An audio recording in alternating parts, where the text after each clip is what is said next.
We've got a brand new partner. It's Lifeline Screenings. You can go to tomanddan.com. Right on our front page, you'll see Lifeline Screenings, the $159 special. Yeah, man. It's only $159. Daniel and I went this week. Yeah, we did that to do our screenings. Yeah, they do the cardiac artery screenings, abdominal aortic aneurysm screenings, and atrial fibrillation screenings. So we did all of that, and that's all for $159. Yeah, they basically have a sonogram technician scan your arteries in your neck and your chest to see if there's any plaque buildup. And they also, me and Daniel got the extra blood test when we were there. They check your lipid panel, triglycerides. Standard cholesterol stuff. And this is all about preventative scans to see how you are. Their techs were great. It was super fast. And the reason why it's such a good value is they set up mobily throughout the country, by the way. They got screenings all across Florida and the United States. You just have to go to tomanddan.com. Yeah, they're everywhere. Click on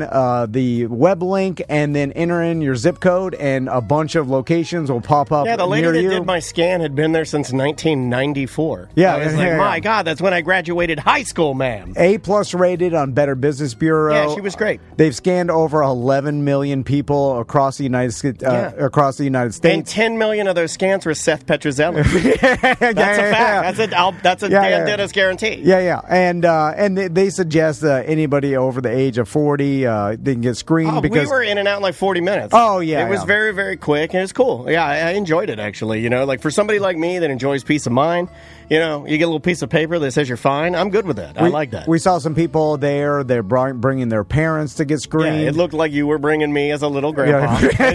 They looked like I was bringing my grandpa to get screened. It did look like I was a little grandpa. Yeah. So if you want to look like a little grandpa. If you were ever curious if any of your arteries were starting to get clogged or they had any plaque buildup, this screening could help you. And if there was some emergency, they tell you right away, but you'll get your results in 10 days. Yep. You get easy. You get your blood test results that day. And it's also amazing to me that all of the different data that you can get about your body from just one finger prick that lasts all of 5 seconds. It's amazing. And the greatest part about this is the price. It's only $159. You have to click through tomanddan.com. Do it for Jimmy. You got to do it for Jimmy. Yeah, with Jimmy. Yeah, $159. Never forget. Do the $159. Never forget Jimmy scan. Don't be like Jimmy. And they set up mobily around churches and lodges and community spaces all around different communities. So there's usually going to be a screening location right near you, and then they pass the savings along to you. And like I said, their texts were great. It was in and out real quick.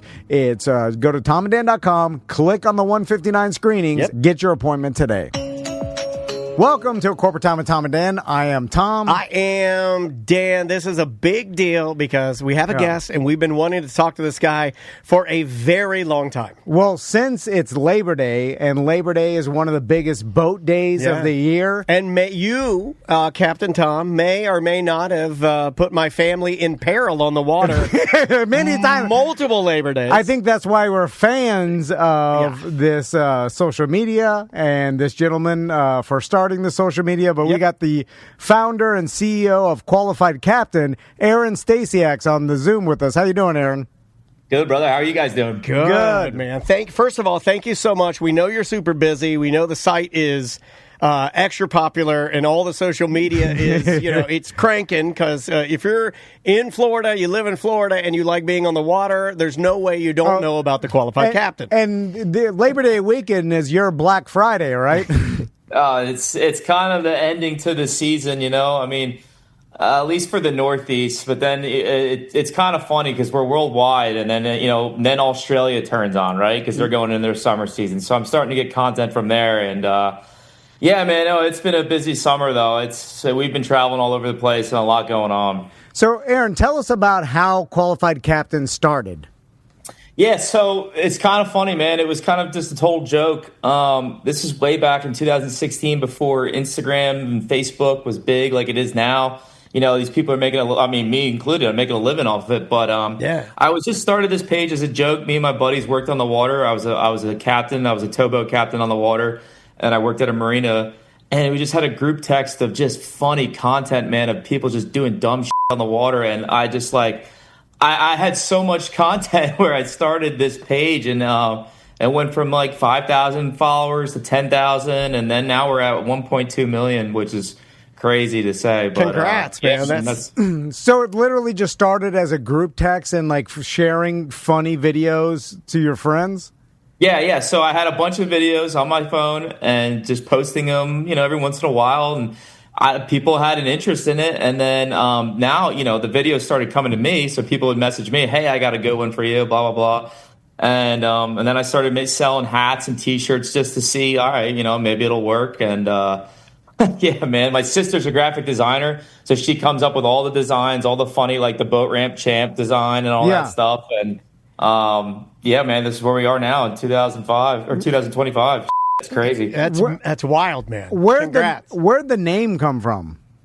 So the name, we were thinking about it when I worked at a marina. We were all like, a couple of buddies of mine were brainstorming, and we're like, I wanted to make it like Boater of the Day. I don't know if you remember the page Kook of the Day. That was kind of from Surfer Magazine. Yeah, man. Yeah. So I almost went with that, but I didn't because I was like, it's too close to Kook of the Day. Let's try to avoid that. So like, I don't know, the qualified captain came to mind. Let's be sarcastic about it. Like, hey, this guy's qualified.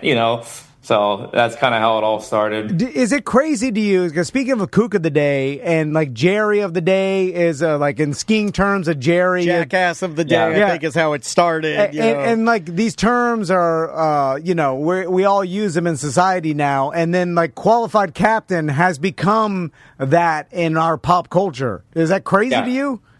Yeah, no, it's funny. I'll be on the water on my boat just relaxing, with the family, and I'll hear somebody yell qualified, and I'm looking to my left, it's a guy flying the flag with, another boat aground, and it's funny, we just sit there and soak it all in, Yeah.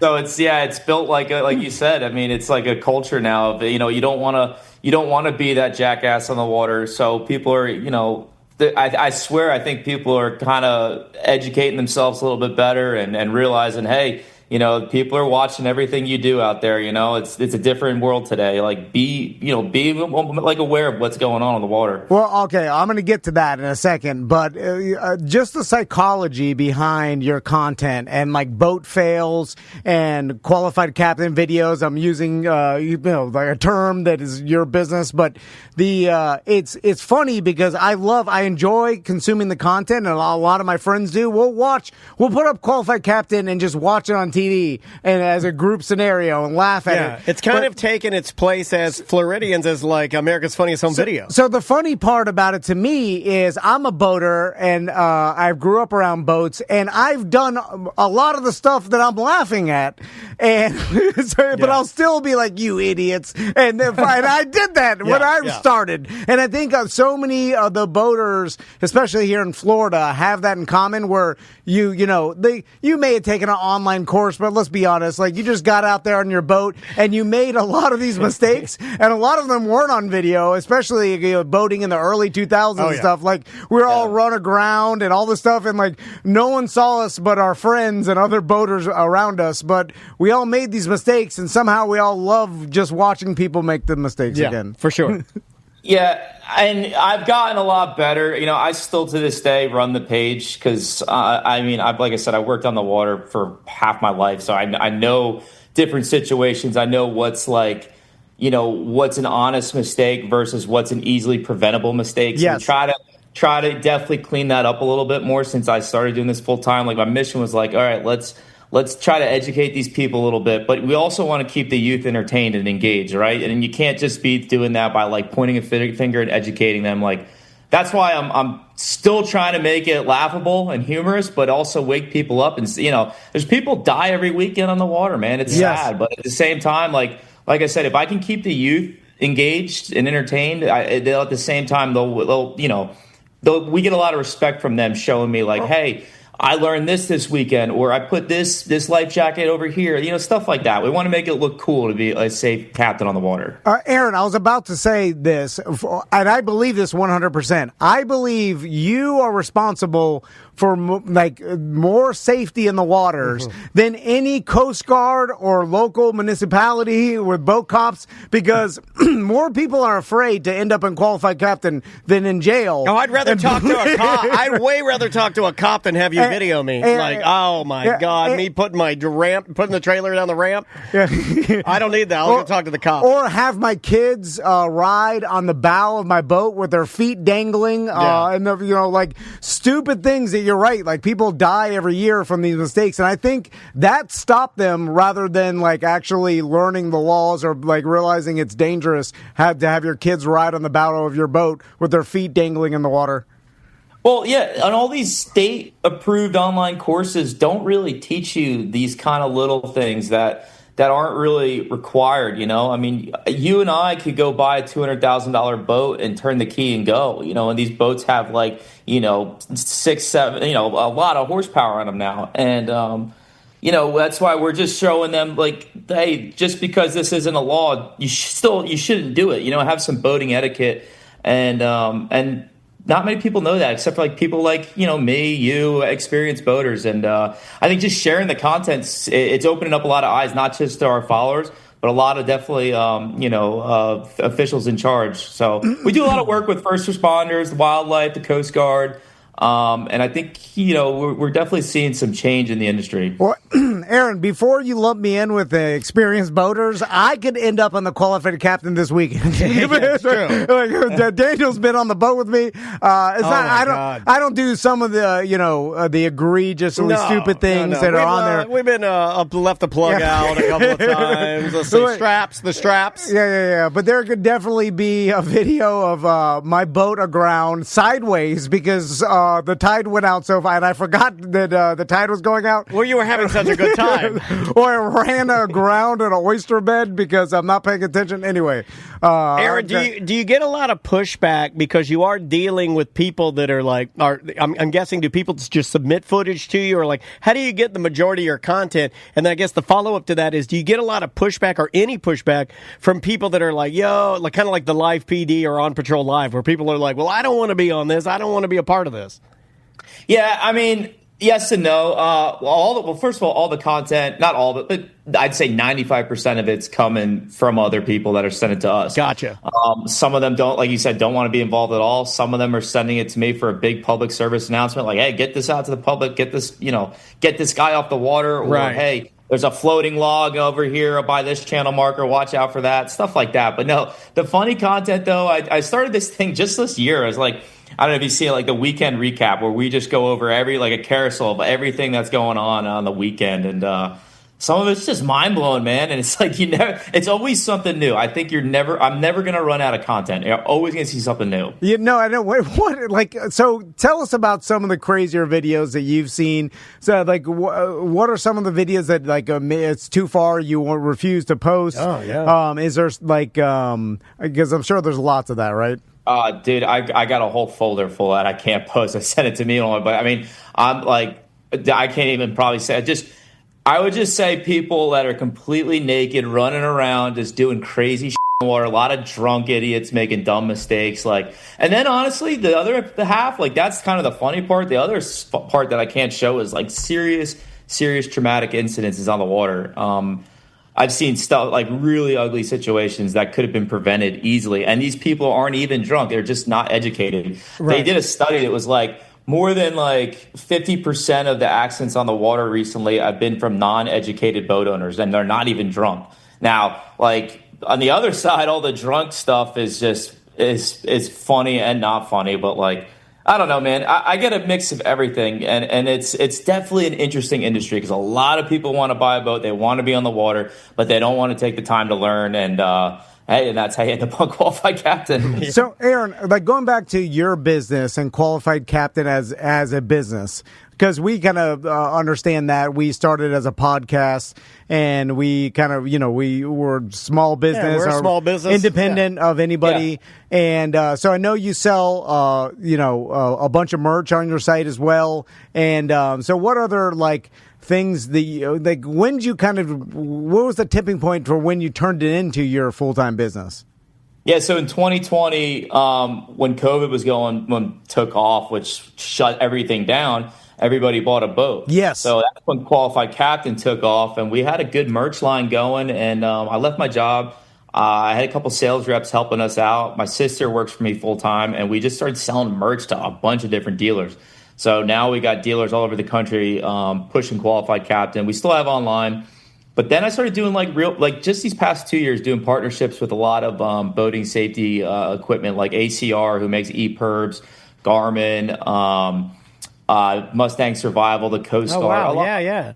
Yeah, like a huge list of people. And then I hired a videographer this year for the first time, started my own podcast. So it's been cool, man. I've been doing like different stuff like that. We've been touring Coast Guard stations, kind of showing the lifestyle, what it's like to be in the Coast Guard. I'm going to do a project next year where we're going to go tour different captain jobs all over the world. And like, you ever watch like Mike Rowe at Dirty Jobs? Yeah. Similar to that, like captain jobs though, and tour all over the place like that. I wish I started doing more media content like that in the past, but I mean, the qualified captain entertaining side on social media is running, like I got that going smoothly now. So we're trying to branch out into like the culture of not just boating, but the whole maritime industry, and anything that has to do with the water is like, I want qualified captain to kind of take over. And there's been so many copycats and of your content. There's too many. And, I don't even want to play, like people know, because especially the algorithm now, if you're into boat fail videos, but like you're into qualified captain, you get avalanche of other influencers trying to do the same thing. So I'm wondering, like, when that happens, do you do business with them? Do you stay away? Like, do they reach out to you? How does that work when you're in the same world? I stay away. I think we're like one of the OGs of doing this, I've got people back from still when I first started telling me, hey, man, I remember when you first started. I've got the original T-shirt, original flag, and they'll send me a picture. I don't know, man. I think we're just so far into it already that we have such a good fan base and a good reputation.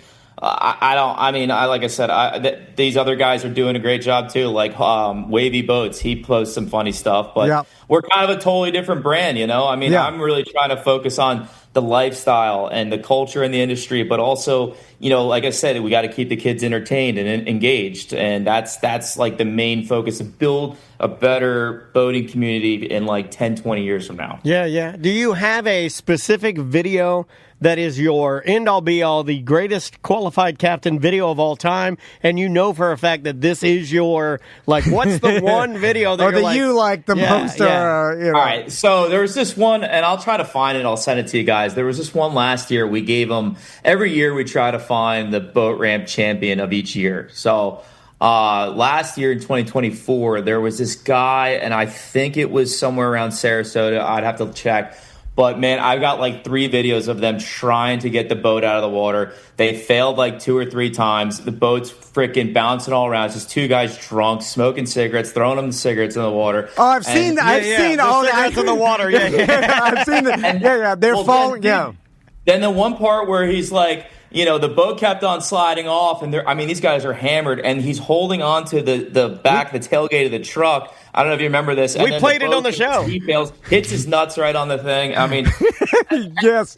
We made a whole T-shirt out of that and we sold out of them. In like a week. Okay. So Aaron, I'm sure you're familiar with this, but there's a guy down in Miami that just sits at boat ramp now. It's at Miami Chicho.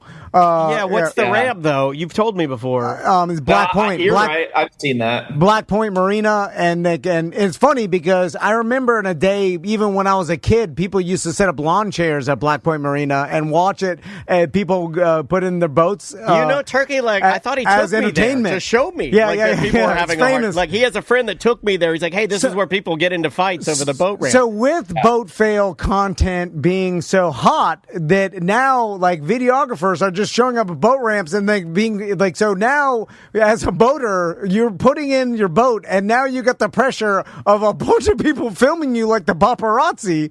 And I'm wondering if you heard of this becoming a thing.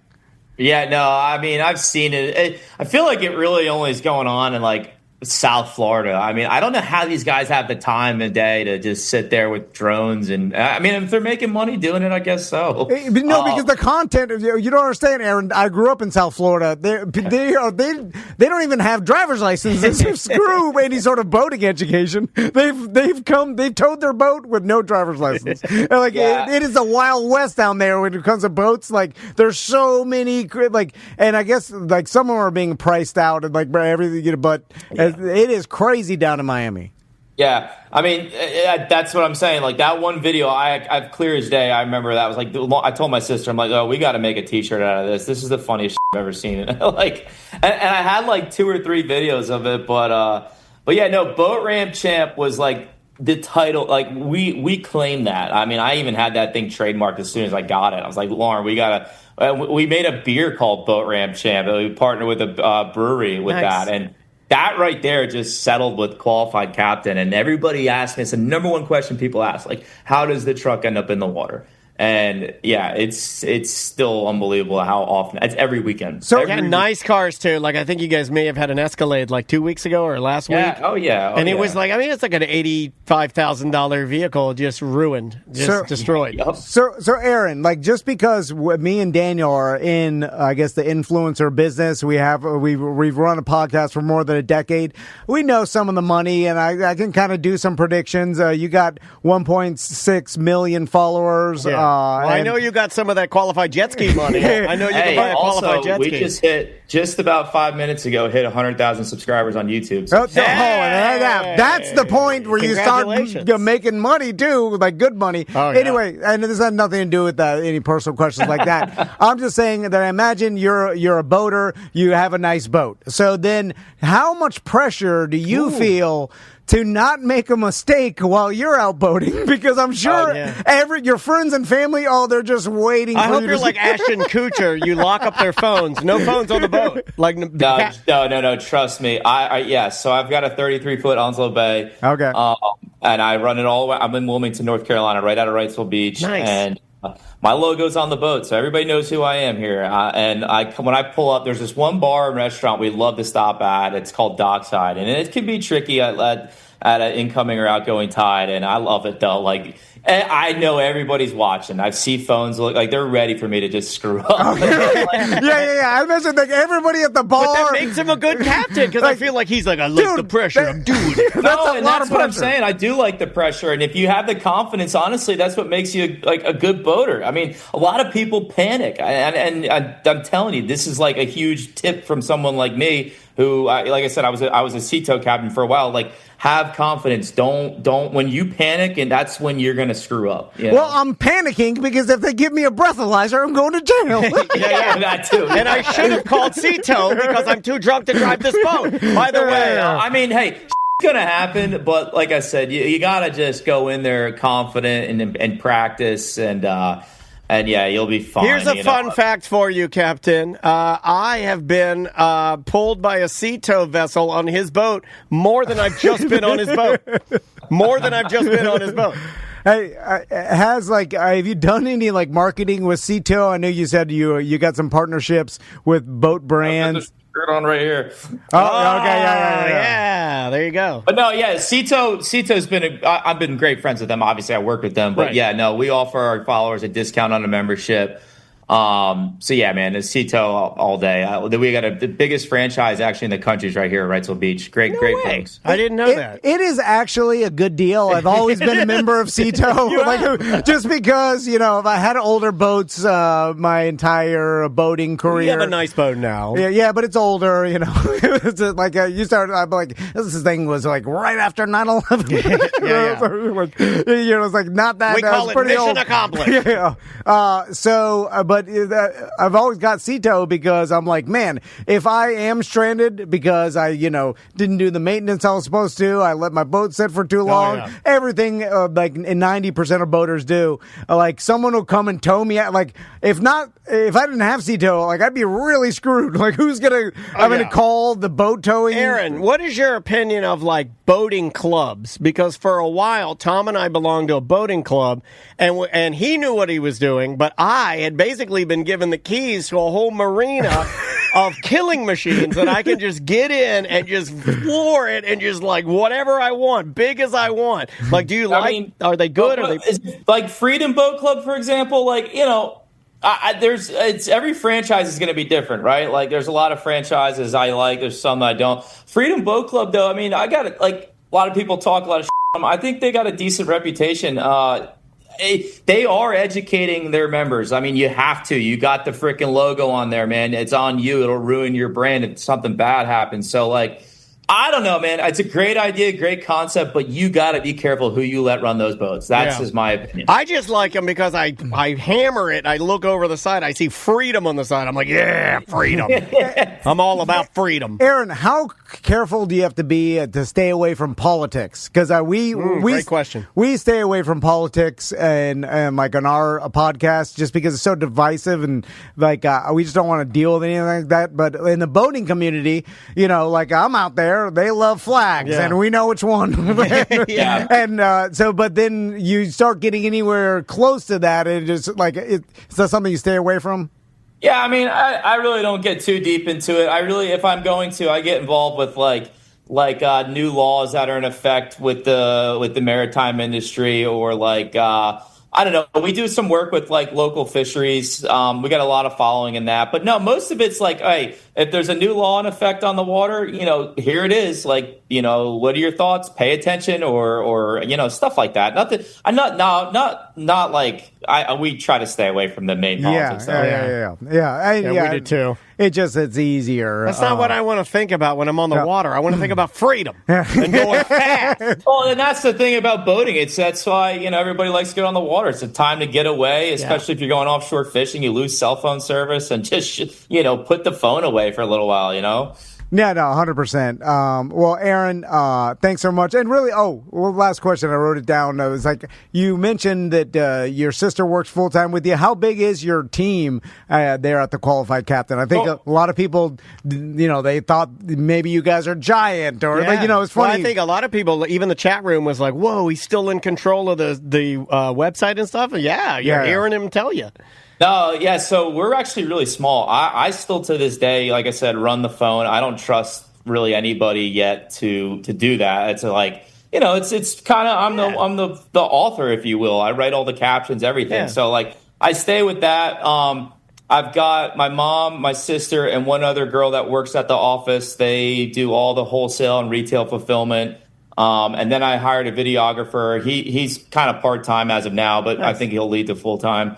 And then besides that, we've probably got about 24 sales representatives throughout the country selling our merch. But, man, other than that, though, like, there's really only about 4 of us full-time committed to this. And we work our asses off. Like I said, we're still a small mom and pop business for people listening, to keep that in mind. So. That's cool, man. It's funny because I was tricked by that, and I'm wondering if a lot of other people are. Where when I was in contact with you, like when I first started emailing you back and forth, I thought you were the host of the podcast or like an employee of the Qualified Captain. Yeah. Like in my mind.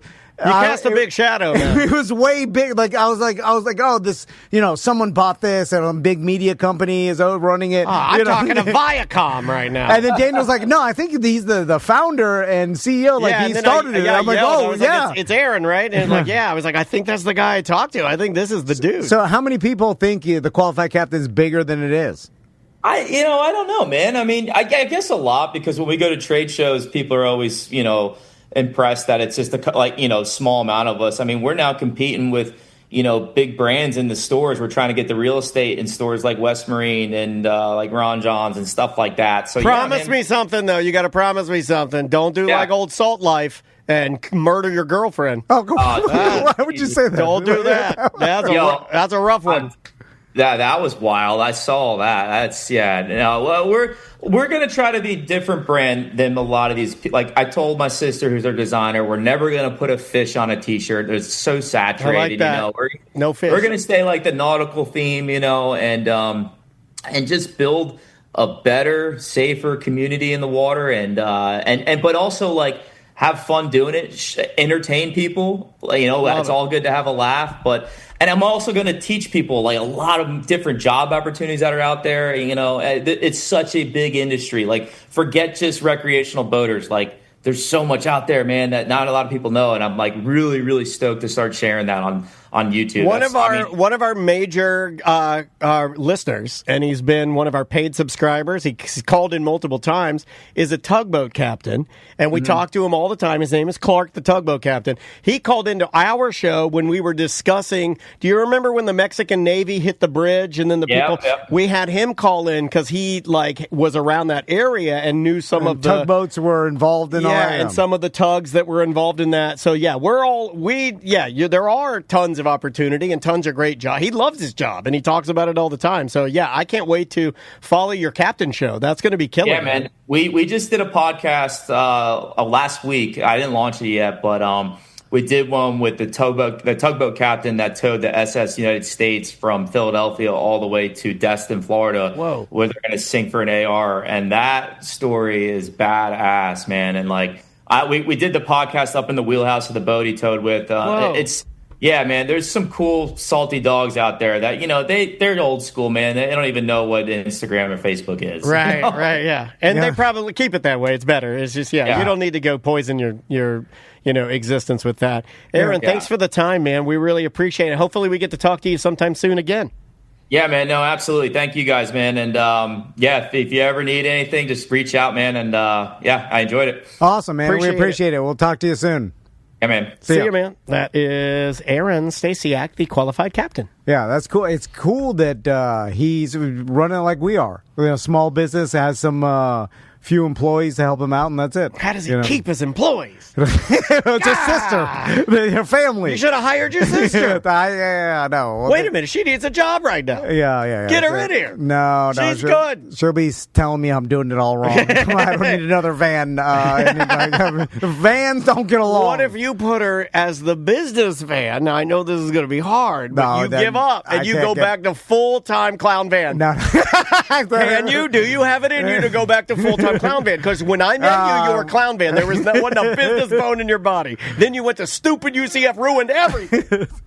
I was just thinking about that. I was like, I didn't learn anything there. You've created your own business way to do business. All of the business ideas that I see you run the numbers and you do with Tracy, and then we talk about it, that's all you. Nobody told you to do that. Well, maybe I did learn it from them. I'm so narcissistic. Okay, hold on. Let's go down this path. Yeah, because what if I got a degree, a business degree, and it's so big, it hasn't failed. It has to be something. Right? It has to teach you something. So they can say, and this is going to burn you up. This has got to make you angry. Well, maybe not. UCF can say that you went and you got a business degree and you now run one of Orlando's and a one-of-one professional podcasting house and radio show. And you've done it successfully.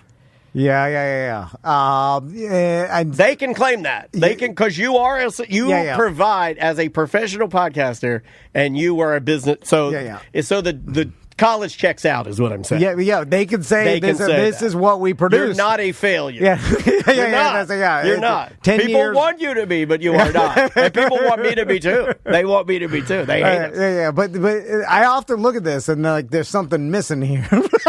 So there's something like we're waiting for the other shoe to drop. Or not even that. It's just it had to have been easy enough for the Bumble and Magoo through it.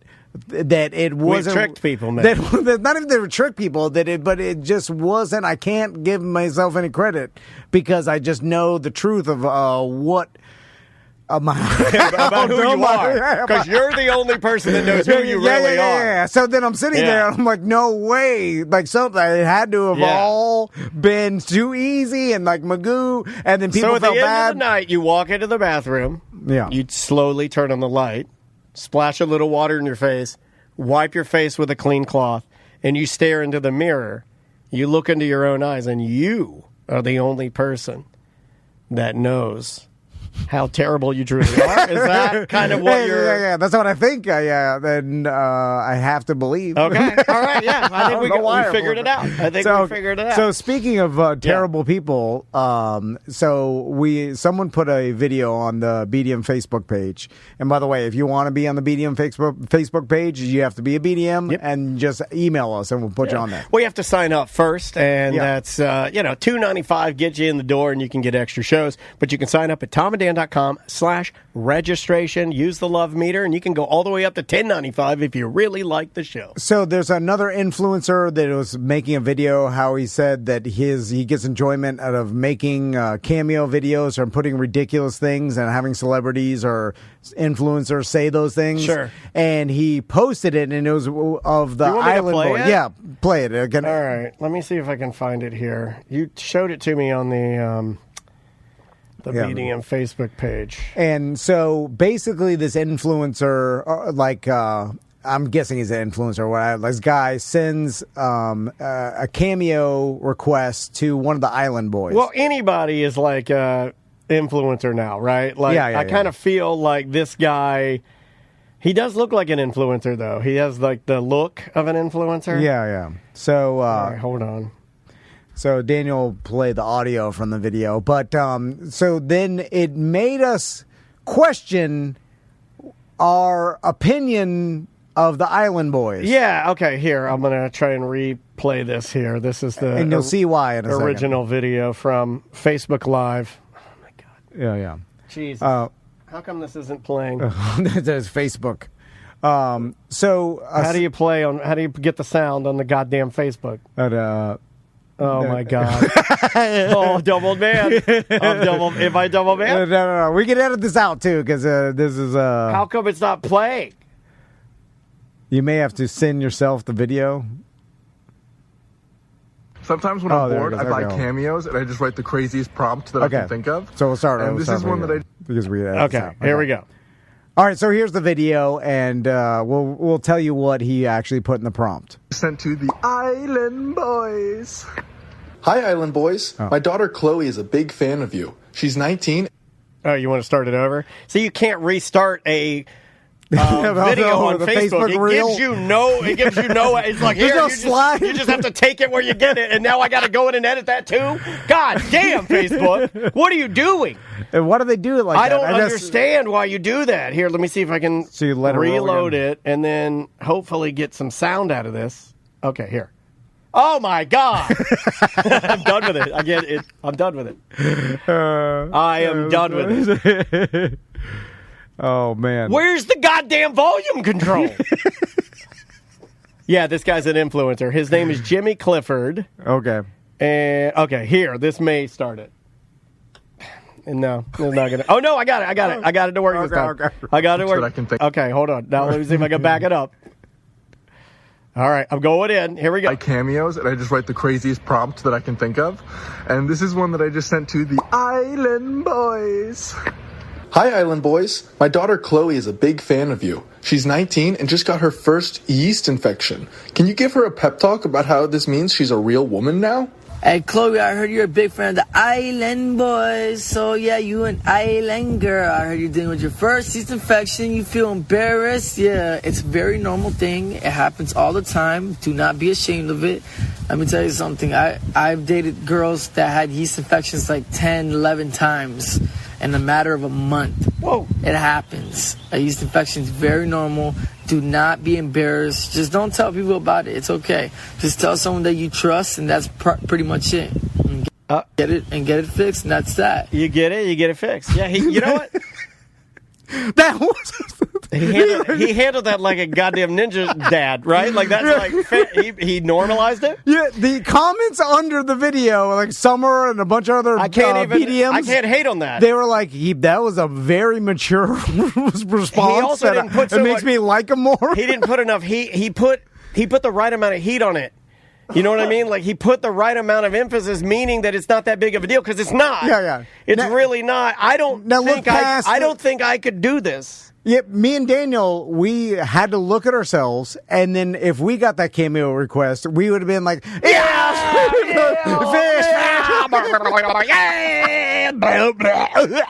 And then we're like, we are worse people than the Island Boys.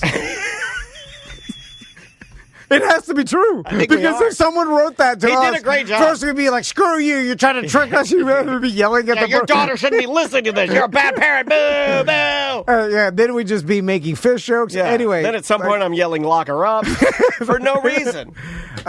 It made me think, like, all right, how... Which one is this? Is this Fly Soldier? I don't know. Or what's the other? It was Fly Soldier and the other one. And it makes me realize, and I kind of knew this already, but we got to really think to ourselves, like, is this the person that is being portrayed on this social media? Like, what picture have I painted that is not true? You know, like this guy seemingly has it together enough to not yell fish. Because that is what I want. I mean, that's embarrassing. My daughter just got her first. If Andrea came in and goes, "Hey, Maisie just got her first yeast infection," I'm like, "Ah!" I'm not gonna be like, "You're a real island girl." Tell someone you trust. I also like when he sang it. He did a little singing. So he goes, "Yeah, I'm an island boy, and you're a fan of me. That makes you an island girl. Yeah. You got your first yeast infection, and you're a little bit embarrassed and scared." And then I was like, yes, this is exactly what I thought. And then he paused and he's like, "Okay, let me level with you. A yeast infection, not that big of a deal. Tell somebody you trust. Don't make a big deal about it. Go to the doctor and get it taken care of. Look, man, I've been through this 10, 11 different times within a month. Not a big deal." Yeah. Like, he said what a therapist would say. Right. He's incredibly well-adjusted man, this island boy. Fly Soldier. I think that is Fly Soldier. Yeah. He's more well-adjusted than you are. I can't speak for me. Only my therapist can. But I would imagine that he's more well-adjusted than both of us. It can't be true, though. Well, that's not the advice you would have given Maisie if somebody came to you that trusted you. If you have family members that are younger females. If they came to you and asked about a yeast infection, I'm not even going to say the name because I don't even want to get that close to the sun. No, I've heard. If you had a family member come to you and ask about that, I don't even know what that is. Honestly, me neither. I'm just like, that's a female problem that you need to go. You got to get the Vagisil. Yeah. I don't even know. It's on the internet. The internet knows. When ChatGPT knows way more. I'm gonna tell my boys, just ask ChatGPT. It knows everything. If you get a yeast infection, boys can get yeast infections too. They can. Anyway, when I saw that, I was like, God damn. I have to remind myself not to get caught up in like this narrative of people that are on the internet. What do you mean? Like, you felt bad about judging the Island Boys? Because look, a clock is right, twice a day. You know what I mean? Like, No, I know. This doesn't mean that he's a great person or whatever. It just, I didn't even think he had it in him to say something like that. Right. A mature. I didn't think he knew. Look, if I don't know what a yeast infection is, I'll bet my feet that the Island Boys don't know what a yeast infection is. But he handled it in a mature, adult way that I didn't think he was capable of even doing. Does he have kids? I think he does, he's too dumb to be funny, I feel like. Right? He's too dumb to handle that he's too dumb to yell fish. Because only real geniuses. Oh, is that what Yeah, hold on. Let me spin this narrative. Okay, only genius yell fish? Because we know what a yeast infection is, and we yell fish in order to blind ourselves and distract ourselves from how terrible and complex it truly is. That's what it is. Anyway, I didn't think he had it in him. It does make me mad that the Island Boys are better than us. They're better people than us.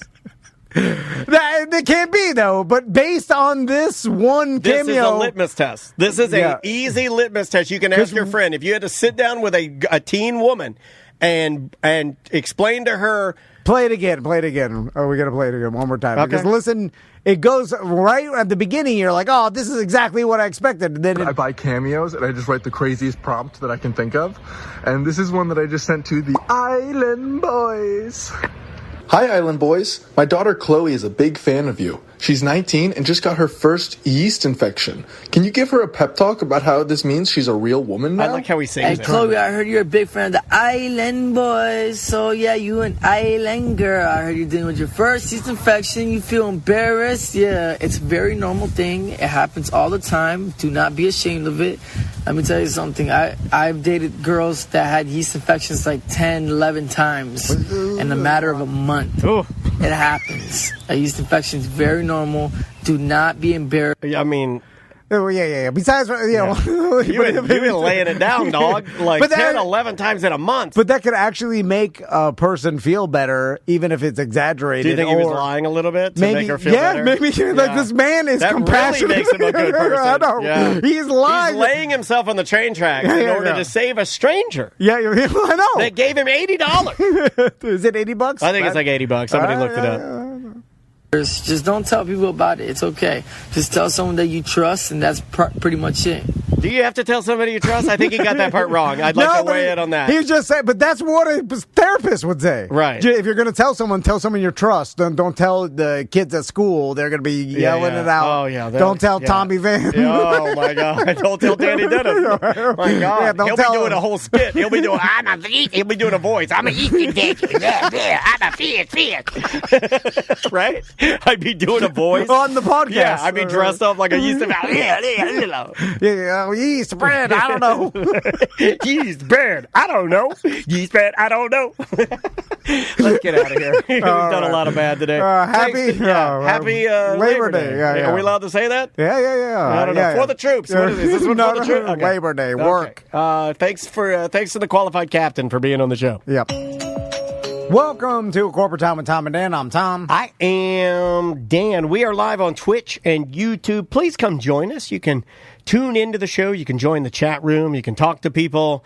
You can see everything that we are doing right now and more. Just go to youtube.com/@TomandDanLive for everything, or @TomandDanLive for all things Tom and Dan. We're doing our Bad at Business Beer Fest November 22nd, and then the Sofa and Suds Sanford Couch Races November 23rd. So it's the weekend before Thanksgiving. Yes. It's the Sanford weekend, free beer fest, sofa races. Mark your calendars. We'll be out there. Huge thanks to justcallmo.com. Also, the justcallmo.com comedy show is coming up October 2nd. Yes. So look for that. We'll all be out there, and it's going to be a great show, all for Yellow Brick Road Foundation. So EJ's here. Yeah, Hey, what's going on, guys? should we do his bit?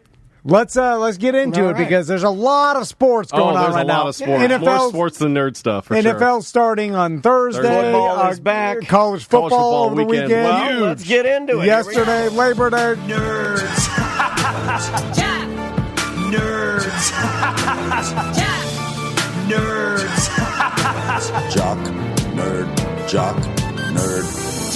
It's Nerd Jock with EJ. How you doing, EJ? Good. I had a great weekend. We We didn't ask. I know. we were going to play the Nerd The Jock. really mean one. Tiny, see, but like Red said in Shawshank, a man can only take so much. Yeah. You know, and After you bullied me during the pinball thing last week Yeah, when yeah. I came in. I saw that. I felt really bad about pulling up those pictures of the hospitalized people. Yeah. That's what I was like. I was like, we're getting to the break. He's going to Yeah, stop he's gonna coming come in. here and I felt bad. I felt bad about that. No, we're not worried about that. We're worried about just you not working for free anymore. I am never worried about you attacking us. I only worry about you being a big baby and never coming around again. yeah. The attacking part, I'm like, that'll be good to show. So, That's good for business. Yeah, I Save hope the it's on license kind of camera. scenario. And then I'll be Yeah, like, he loves me. He won't kill me. So EJ went to the UM game over the weekend. UM versus Notre Dame. Not only did he go to the UM game, but I want to hold up the hat he gave me. So what does that say there, Tom? Florida alumni. It says football. It actually says alumni. football alumni.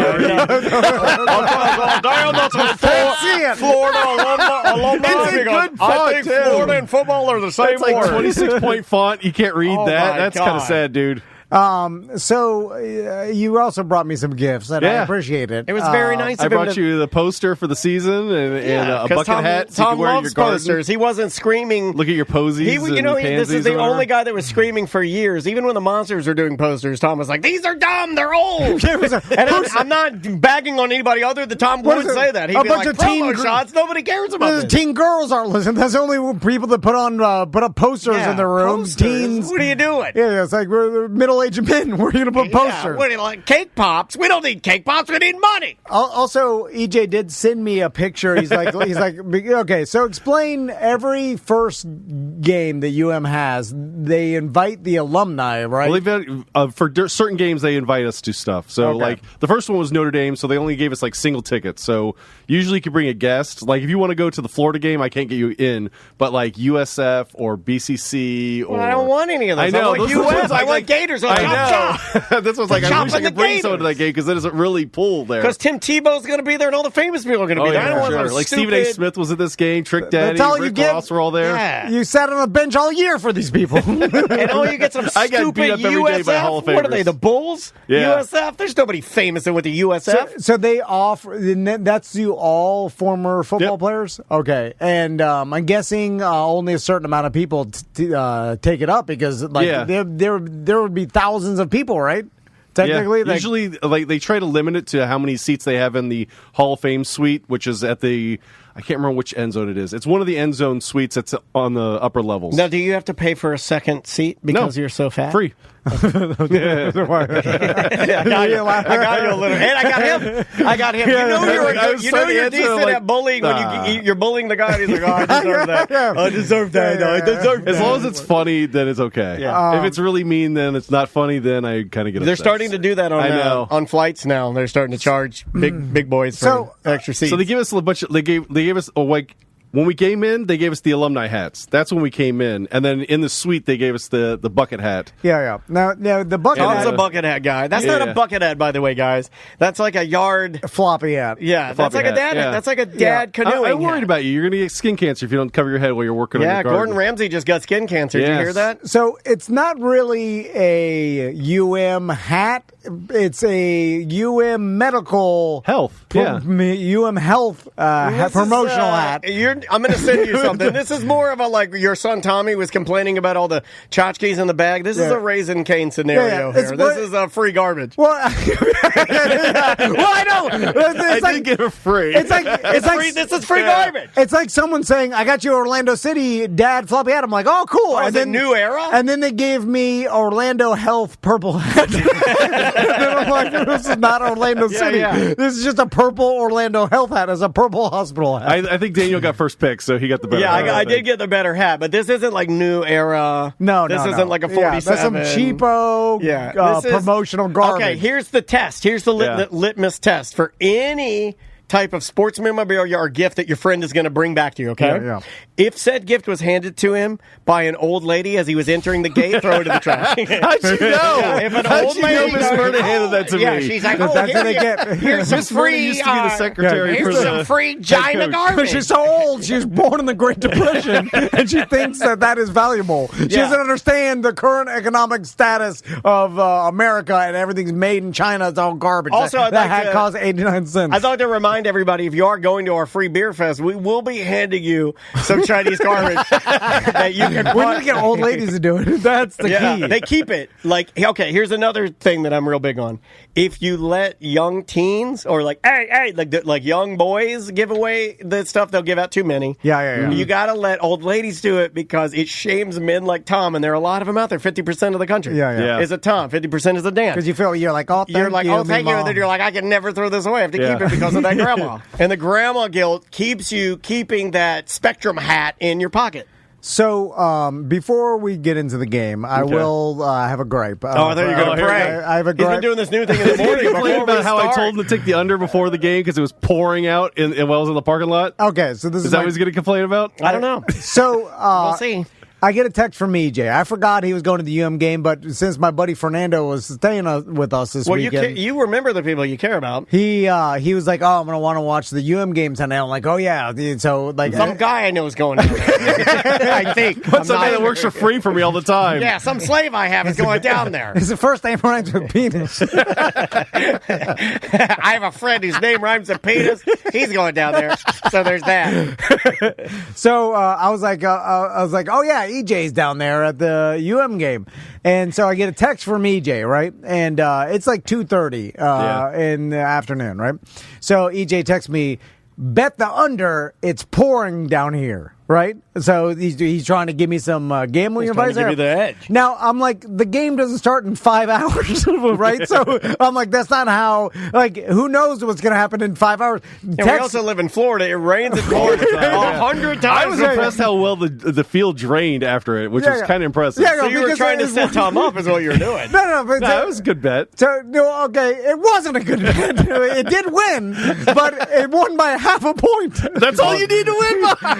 Yeah, but you shouldn't be winning by that. Yeah, but that's not the rain didn't affect it. But that's not even how rain doesn't even affect gambling like that. This was shown over the time. Yeah, no one slips and loses a ball on accident because their hands are wet. That never happens. The rain doesn't affect the scoring unless it's a torrential downpour that you can't even see. If it's regular light rain, it doesn't affect the scoring. I know all this. So did you take the tip from EJ in stride, or did you write back, "You idiot"? No, yeah. I wrote back, it doesn't start for 5 hours. Okay, so he's mean to you. The weather, plus, you need to bet on weather like weeks in advance or a week or 5 days.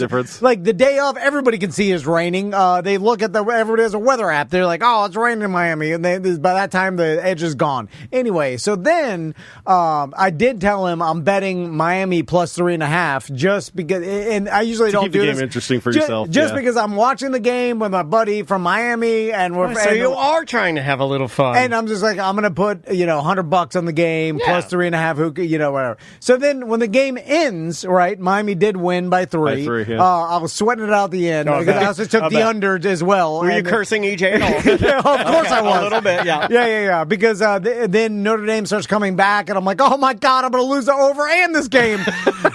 So then when the game ends, right, I'm like, oh, okay, I won. That's good, whatever. And then like an hour after the game, I get a text from EJ, and all it says is, "You're welcome." I'm like, "You're welcome for what?" You didn't know I gave you good advice. You're welcome for that sweet-ass tip I gave you. For telling me it's raining 5 hours before the game. It rained like 2 hours, like an hour and a half before the game. Also, it was a lake behind my car. Also, you don't even know what the over-under is changing to. What, you tell me what book to bet on? Like, it could have been I figured you'd figure that out. I trust you at least in that part. Giving a BS gambling advice and then texting me, "You're welcome," and then randomly 50-50 wins. Anyway, all right, so how was the game, EJ? Fantastic. Let's start off with me driving down there. I took my EV for the first time on a long road trip. Okay. Which I went all the way down to the campus. And here's a fun fact. Did you know that there's a Pokemon named Eevee? Really? Yeah, it's for that Gen little, 1, yeah. It's that little It's dog. the evolution Pokemon. Yeah.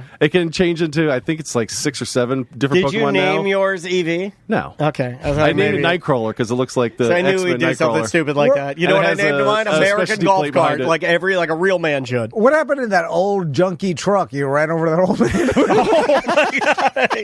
Yeah, what happened to your murder machine? That's for your welcome text. Because I was happy that I won until you texted me "you're welcome." Because then I was mad that you were taking credit. And you for held it. on to that for hours. You held on to that. Yeah, because I was like, you were somehow in your mind, you're like, I helped Tom win. You didn't help me win. Anyway, so you sold Got that. rid of the truck, yeah. I traded that in for the EV. Okay. What kind of EV did you get? Equinox. All right. Yeah, 20. Chevy Equinox? Yeah. It's fun. I like it. I really liked it, yeah. Got down to Miami with like 9% battery. Which was a little cutting it close. I know. I know that would make you anxious. You didn't plan to like top it off. Like, see, what I would have done. I should have stopped in Fort Pierce. Yeah, and you topped stop it off. halfway through and you get it back to 100, and then you head on down there. That way, you've got you're sitting on 40% by the time you want to leave. Well, the charging stations are completely different in Miami. They're full they're all sideways, the time, just like Japanese, like Japanese genitals. My dad told me that. At least if you break down, you're going to break down in the best possible neighborhood. Yeah, for sure. Yeah. And they around love the town EVs. right there. And they love Little EVs. Hialeah. Yeah, I'll set fire to your battery car. Yeah, it took me like 3 Tesla charging stations to find one that would work for my car. What do you mean? You got to use the with adapter? the Tesla, the cord is not long enough to reach my front quarter panel because the Tesla, charging port is like right over the light.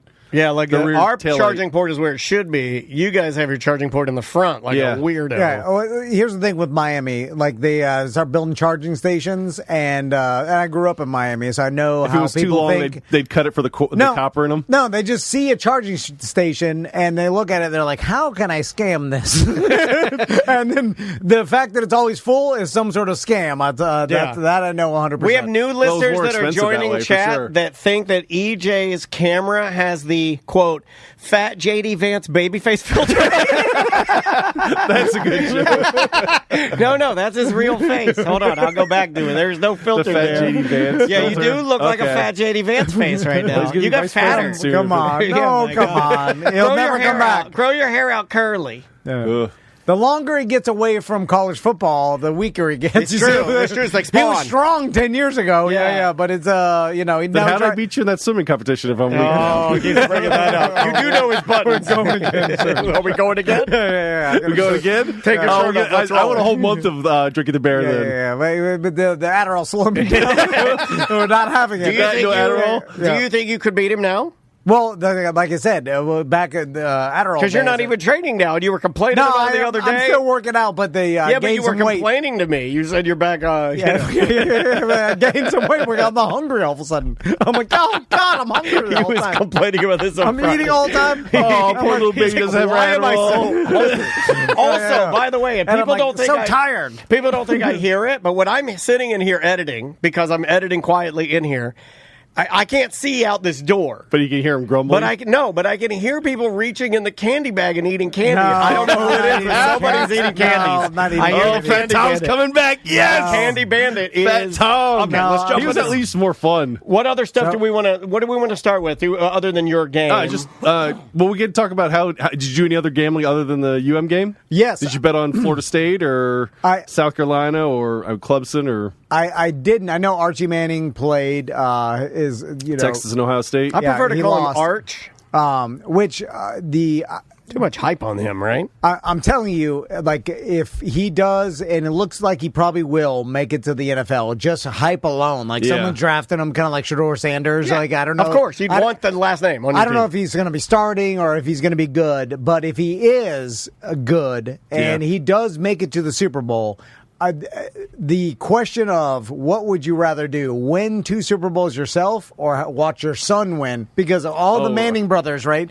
The oldest Manning brother, he was like a football player, but he had I saw so I started looking into it, and he had some sort of nerve problem that he had to quit playing football. He was diagnosed with like a nerve problem in his neck, and he had to stop playing football. So then that's the son. Is that genetic? Because didn't Peyton have a nerve problem in his neck as well? That's why he stopped playing for the Colts. And then but that was injury. Then he went to the Denver. But he got injured, and so the obviously there was 3. Archie Manning, the patriarch of the family, the one that played for the Saints back in the day. He played When they football. were the Aints. He had 3 sons. They call him the Patriarch.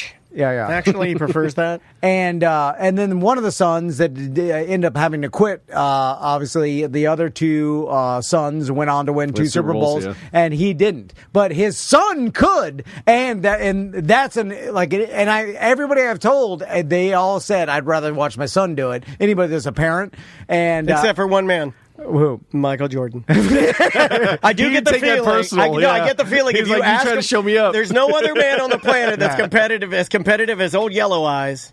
And I feel like if you got him with his little Hitler mustache, and you're like, "Who would you rather win?" and he'd be like, "Me." Well, speaking just for some reason, somebody's got to say me, for sure, right? There's got to be one guy, one dad out there that's got to say me. It might surprise us how many. It might surprise us how many dads would actually say them, right? Because this is a hypothetical.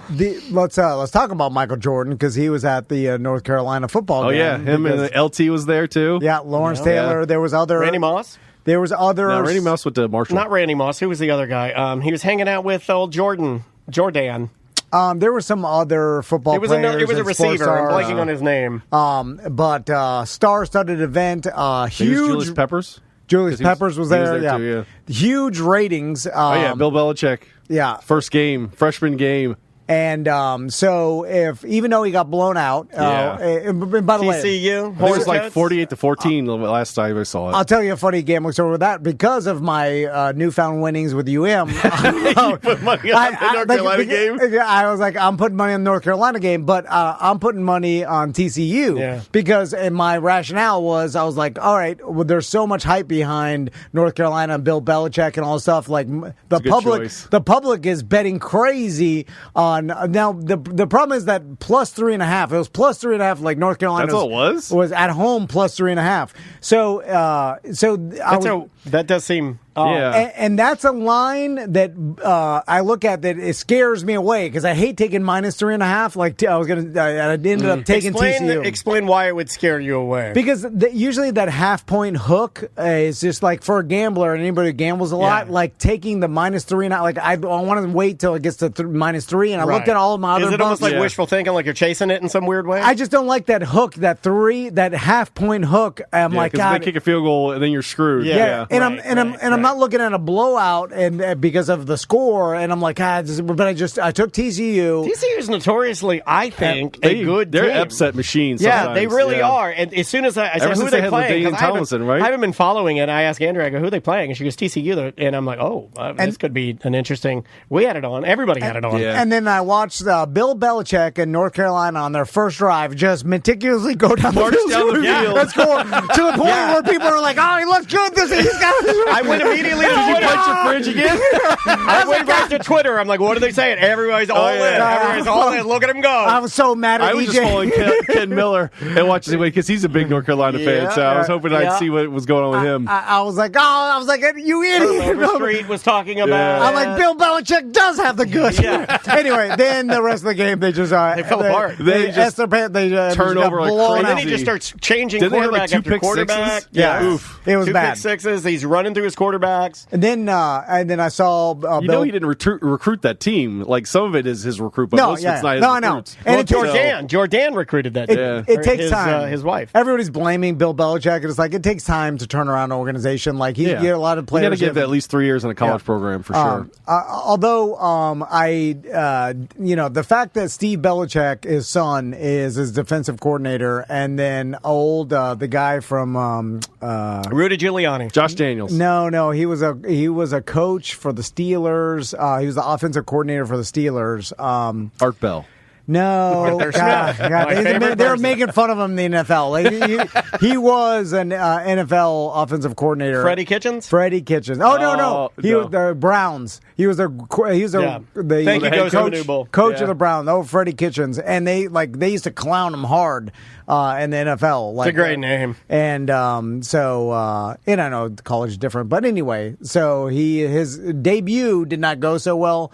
Although his defense was okay. It's just they gave up points on offense. You can't do that. If you give up turnovers and they score on the turnovers, it's nothing your defense can do about it. The school itself was probably happy with the result of how much attention and ratings they got. Oh, it was huge. Especially the only game was playing Monday night. It was a win for exposure. Yeah. For sure. They didn't show his girlfriend, which I was waiting the whole game to watch. There wasn't a bet for that? Like the under-over on how many times they showed his girlfriend? Then the pregame? I didn't watch the pregame. She was with Randy Moss. Okay. Yeah, because he was there just showing support for Bill. So they didn't go. And then she was hanging out with him. They didn't. No, they didn't get. They must have gotten a directive. They didn't go to her in the box, which I was like, they're doing the Swift. They're going to go and show her in the box. They did not. They were showing Jordan a bunch of times, of course. But they didn't show her, which was weird because TV broadcasts, you want the ratings. Like they don't give a damn. The broadcast team, I think she hid. Yeah, she must have hid.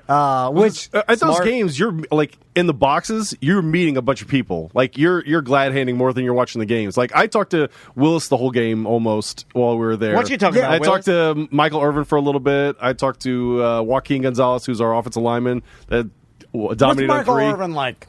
Does he smell good? He's a nice guy. Okay, he's so smooth on TV. He looks like he moisturizes really good, and that he would smell good. Michael Irvin. Yeah. But you got to take into account, I'm a football alumni, so my interaction with him is going to be different than your interaction with him.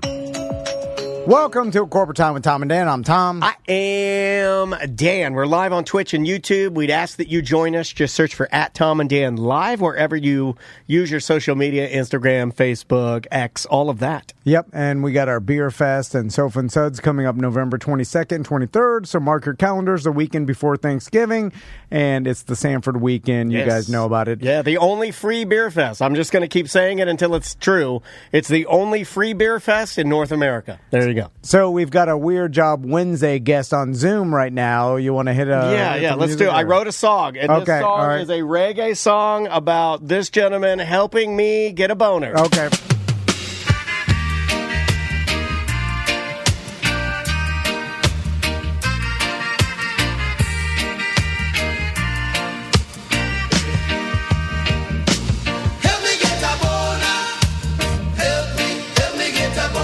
It's like traditional 60s style. Help me get a boner. Help me get a boner. Dance hall. No. Help me get a boner. Help me, doctor, please.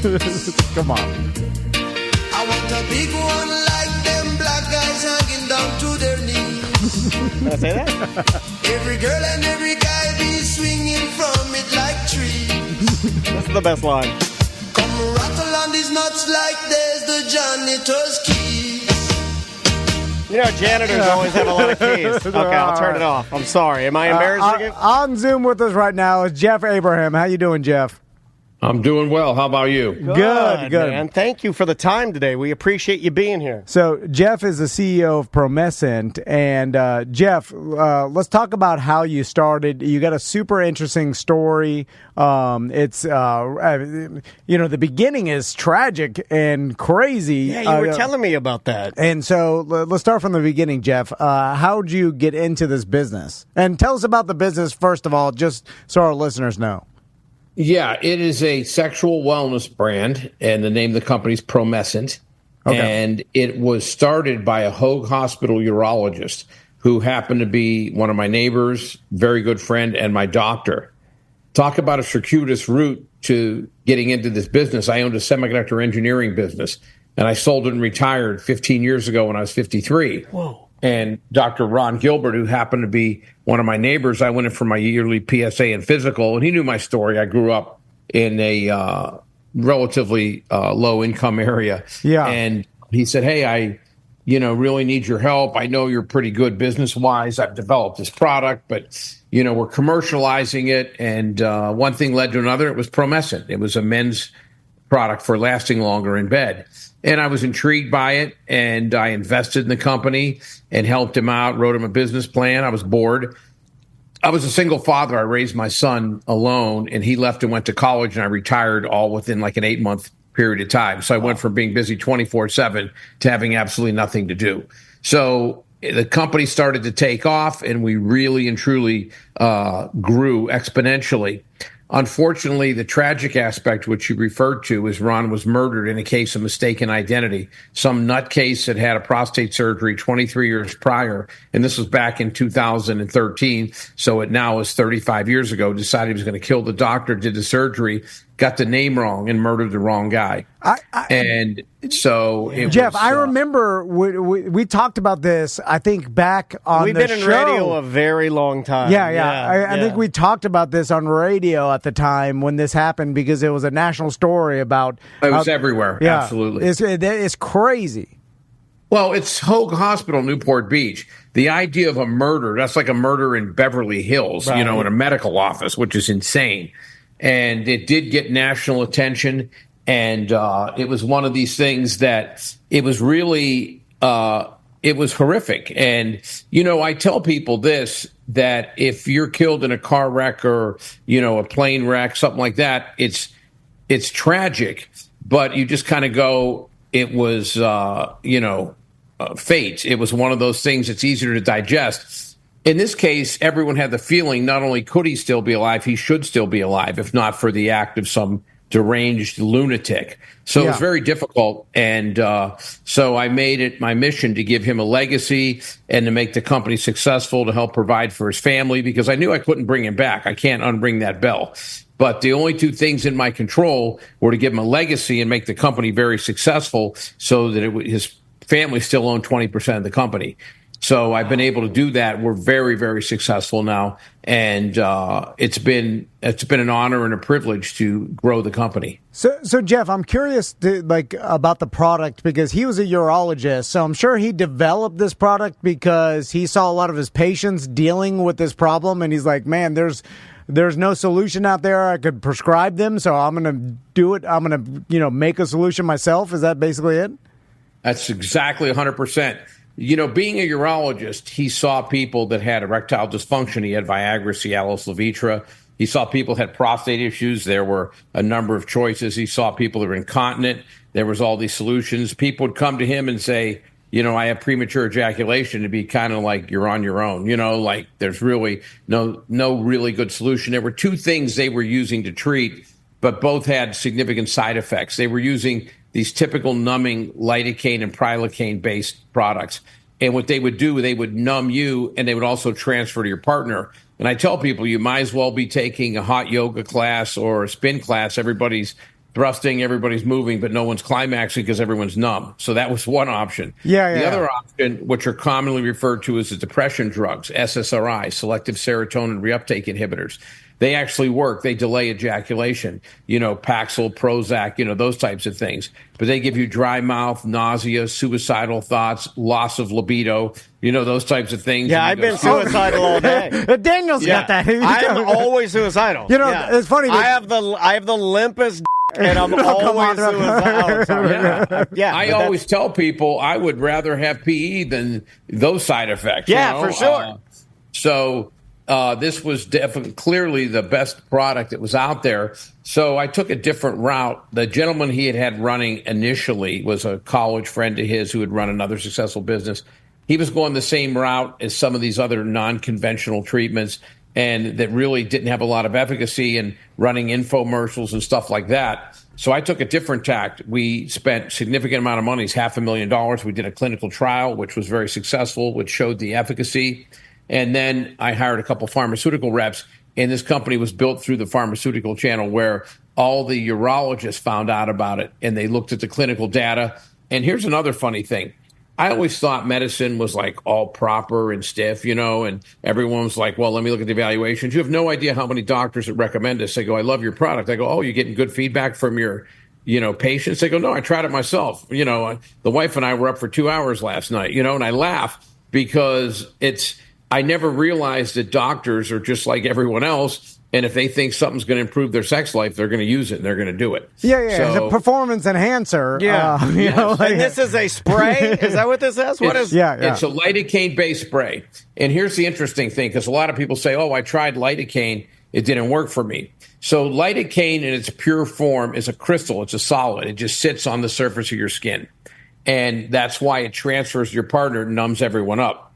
The brilliance of this product that Ron developed is it changes the crystalline structure of lidocaine from a solid to an oil aqueous. So instead of like a crystal of salt, it goes into an oil-based thing. So when you apply it, it goes subdermal. It goes beneath the surface of the skin. So it sits in the fatty tissue underneath. That's what gives the man a much higher degree of surface sensitivity and makes so it doesn't transfer to the female. So that's that's the advantage. That's the sole differentiator between our product and others. So it kind of locks into my weenie fat. Yeah. For lack of, I'm trying to dumb it down for all the guys like me that are stupid out there. Yeah, all right. So I didn't realize you were going to be speaking in such medical terms. Well, I am a 6 years at college, sir. So Jeff, I'm curious to the people talk, and I guess it's there's so many different products for ED and that kind of erectile dysfunction type products, and this is more for the premature. This has nothing to do with erectile dysfunction. This is strictly for men who can get an erection but last insignificant amount of time to satisfy their partner. But I'm going to tell you something you'll find really interesting. So there's what doctors define as clinical premature ejaculation, never lasting more than 90 seconds during any types of sex, whether it's masturbation, intercourse, traditional intercourse, or anal sex, or any oral sex, anything. And then let's talk about people that are normally healthy. The average normal, healthy adult male lasts 5 minutes and 42 seconds during penetration and thrusting. The average female without prior stimulation takes 18 minutes to achieve climax. There's a term for it that physicians use called the arousal gap, meaning that even in healthy couples, there's this need. That's why there's 8 trillion vibrators in the world. That's why guys start, think about baseball scores, have all the coping mechanisms. You know? That's way too long, Jeff, right? 18 minutes is I mean, if you told me, honestly, you know that new movie that's coming out that's called The Long Walk? It's a Stephen King. And it's a young boys. They start with 100 young boys, and you got to walk at 3 miles an hour, and they shoot you if you. I can't do 18 minutes. There's no way. Yeah. If they put a gun to my head and said, you have to give it 18, so, I can't do it. And I think we're all familiar with that. Audiences. I'm tired though. Oh yeah, but then now you have your wife never. She doesn't get the enjoyment that she deserves because you're finished too quickly. And Jeff, do you find it that because I started thinking about this and when we knew we were going to talk to you, no, you're getting the dry mouth from your SSR.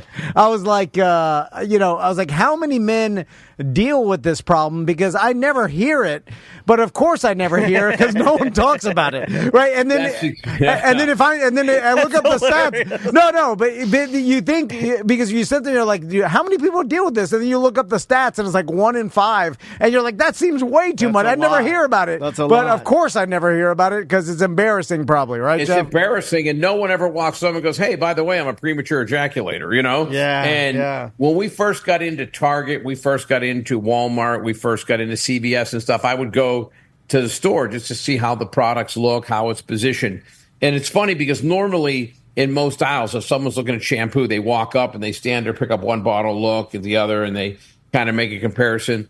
When you go to the sexual wellness aisle, just to tell you or show you people's mindset, people hover back about 7 or 8 feet and they look, they take out their phone, they take a picture of something, and then they look it up. And then I call it the snatch and grab. They lean forward, grab it, and go right to the register and check out under self-checkout and leave. Because no one wants to be standing in the sexual enhancer aisle evaluating their options just in case their neighbors walk by or their. I'll tell you another one I do. I put a Russell Stover's right on the top of it. I put a Russell Stover's or a Hot Wheels because they always have like Hot Wheels cars at the front. I put my spray up there. I put a Hot Wheels on top of it.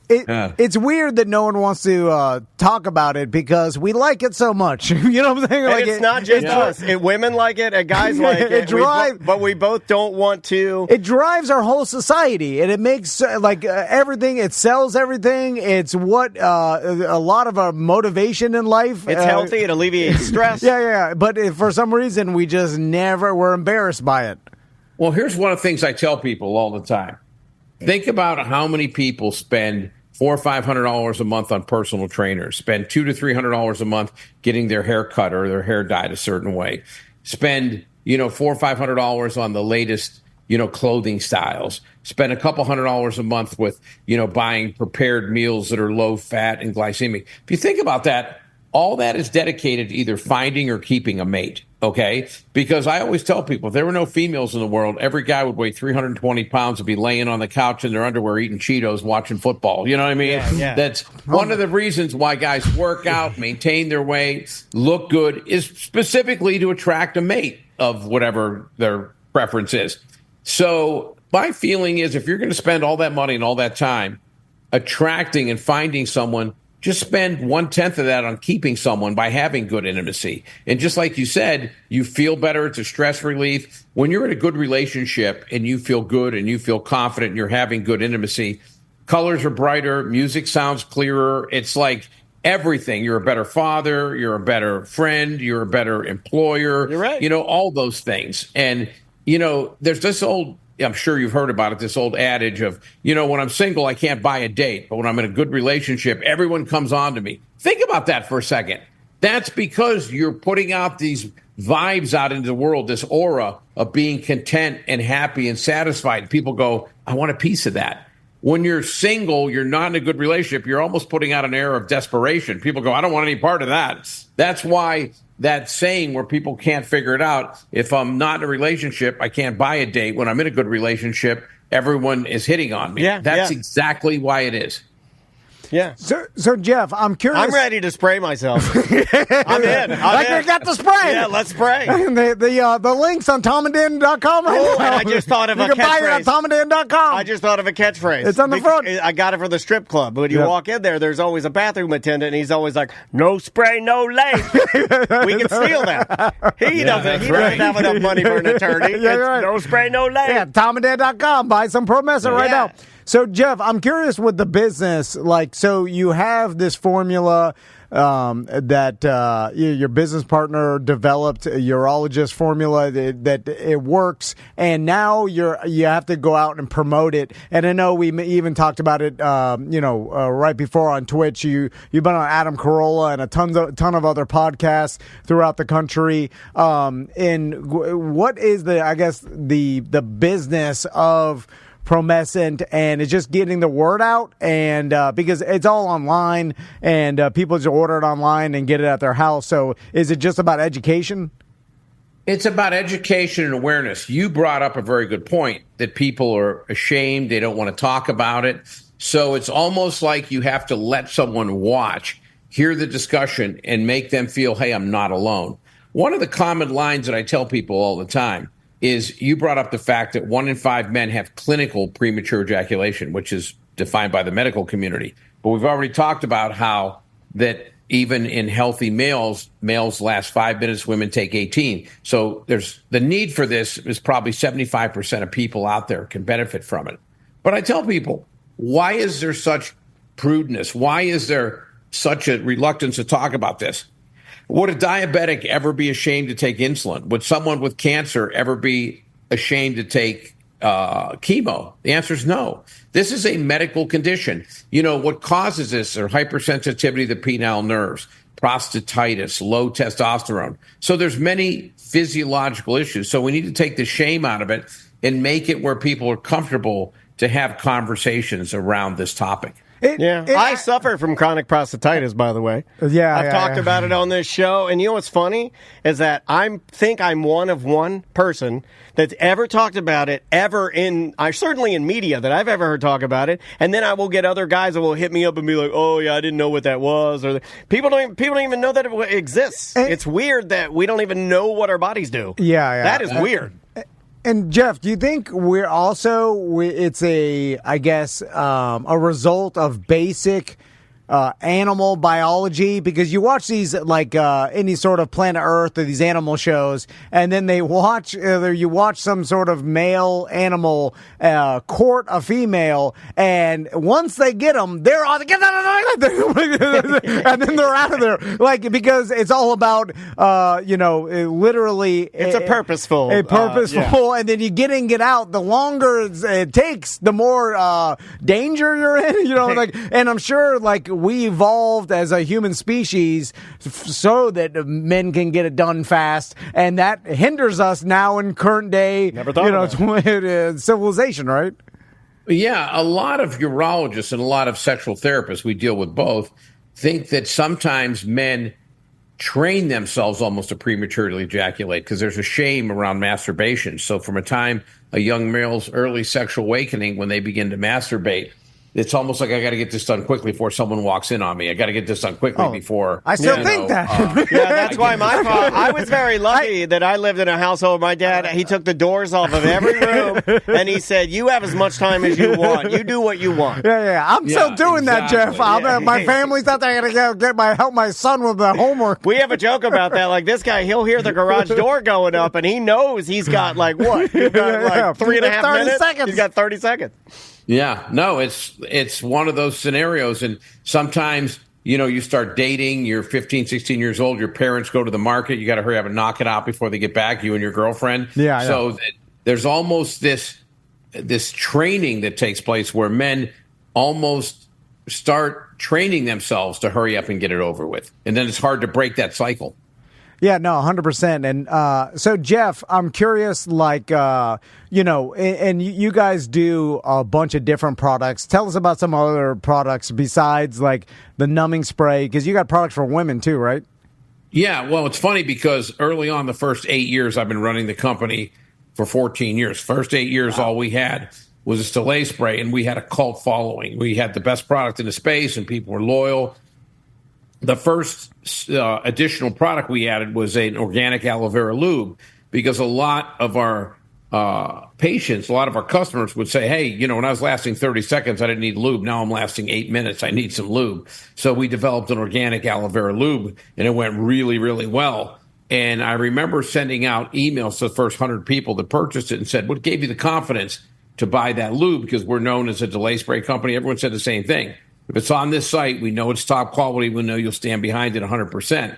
So then we developed an organic line of nitric oxide supplements called VitaFlux for men and women. It increases blood flow, which increases libido, gives you more intense orgasms. And for women, helps them moisturize as they begin to age. And those were extremely successful.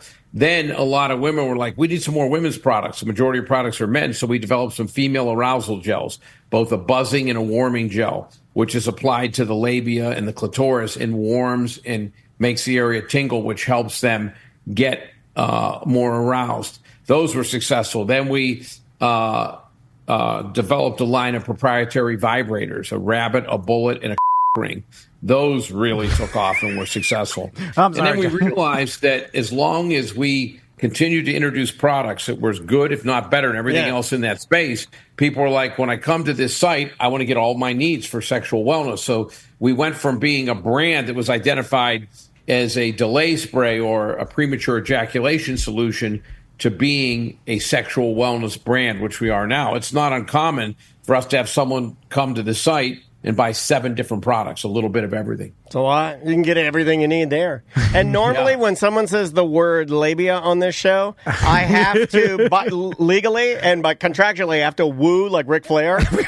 I'm gonna forego that this time. I'm going to forego that when this one's on the house. Yeah, we don't have to do it. Yeah. Welcome to Corporate Time with Tom and Dan. I'm Tom. I am Dan. We're live on Twitch and YouTube. Come hang out and join our live stream. Just search for @TomandDanLive. And if you're on social media, and most everybody is, search, like, subscribe @TomandDanLive. We're doing a promotion this month and this month only that if you buy a pinball machine from thepinballdudes.com or .net, yes, we will come to your house and play the first game after Andrew comes in, because the setup is all free. Will. 100-mile radius.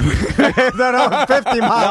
I'm doing 100-mile radius. That's too far. On his new scooter. That's too far. On my car, because it's like I won't even have to drive it. Oh, touche. Okay, yeah, it's 100 miles. Yeah. 100 miles there, 100 miles back. But it's the time it takes to drive 100 miles. I told you could be 50-mile Tommy, and I'm 100-mile Danny. Anyway. The difference in the dedication levels. Thepinballdudes.net. There you go. So we have a guest today, and he is an entrepreneur.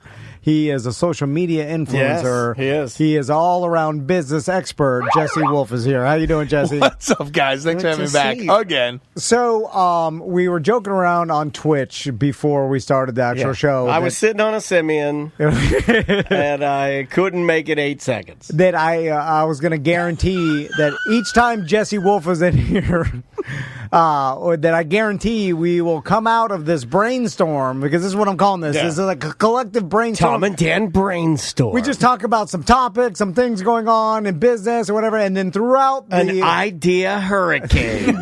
the time we're talking, we will guarantee $1 million idea. A product NATO coming at you. That anybody listening to this can take that $1 million idea that we come up with and run with it and become a millionaire if they choose. We don't need it. We're like reverse Shark Tank. Yes. We create the idea. Yes, we're like Shark Tank, but we're back to front. You're never supposed to go. We're back to front. Yeah. We're back to front Shark Tank. Back to front. Never go back to front. That's how you get a yeast infection. Yeah, or worse. So, Shark Tank. And when we were talking about $1 million ideas, because I was saying they're a dime a dozen, it's the execution of that idea that's the hard part. Like, you can come up with $1 million idea all day long, and then just building that and figuring out how to actually make it work is another thing. But let's talk about $1 million. Like, now, more than ever, $1 million isn't anything. Like $1 million. Well, every second of the day becomes less important, right? I think what $1 million means now compared to when we were kids in the 90s. Oh, yeah. That was like you're a millionaire, 1 million, that's it. You were good forever. You were set for life, you know? Yeah. Well, there's a reason that now, and I think there's like 1,103 of them or some billionaires. Oh, yeah. In North America, I guess. There's thousands of billionaires in North America. Yeah. And that is, as a 49-year-old man, it crushes my soul a little bit that our children are like, I want to be a billionaire, just like the song Bruno Mars or Travis. What was that? Jim Zero. Yeah. One of those guys. But my point is that that's not, like you don't want to be a millionaire anymore. Well, I want to buy up all the things I never had. Thank you very much. Travis someone. Yeah. Anyway. Travis McCoy. Can't buy a yacht dad with $1 million. I need $1 billion. Yeah. You know what I mean? It's kind of sad that we're at the billion now, right? Yeah. You're right, actually. $1 million boats. Go look at like brand new boats. It's not even can't even get you that much. You're gonna you get like a 40-foot center console with at best. Yeah. I'll give you a real one from last night's marijuana adventures. You ready? I want to go. Every dad, you dream, right? When your eyes are about getting heavy. And I went to the Airstream website and I looked up I want the smallest Airstream, the littlest one they make. $49,000. I'm obsessed with. You're close. I'm obsessed with little things. You know I like little things. Little scooters, little dogs. I'm little. My daughter's little. We like little things. My wife likes little things. I was like, a little Airstream. This would be amazing. I'll get a new one. I wish you liked big things. It would be funnier. Anyway, sorry. I like big women. Okay, I do like bigger women. Okay, fair enough. But I mean real big. I like them real big, but I had to settle. At some point you can't find. I want them 6'5". But at some point you can't find. That's a premium.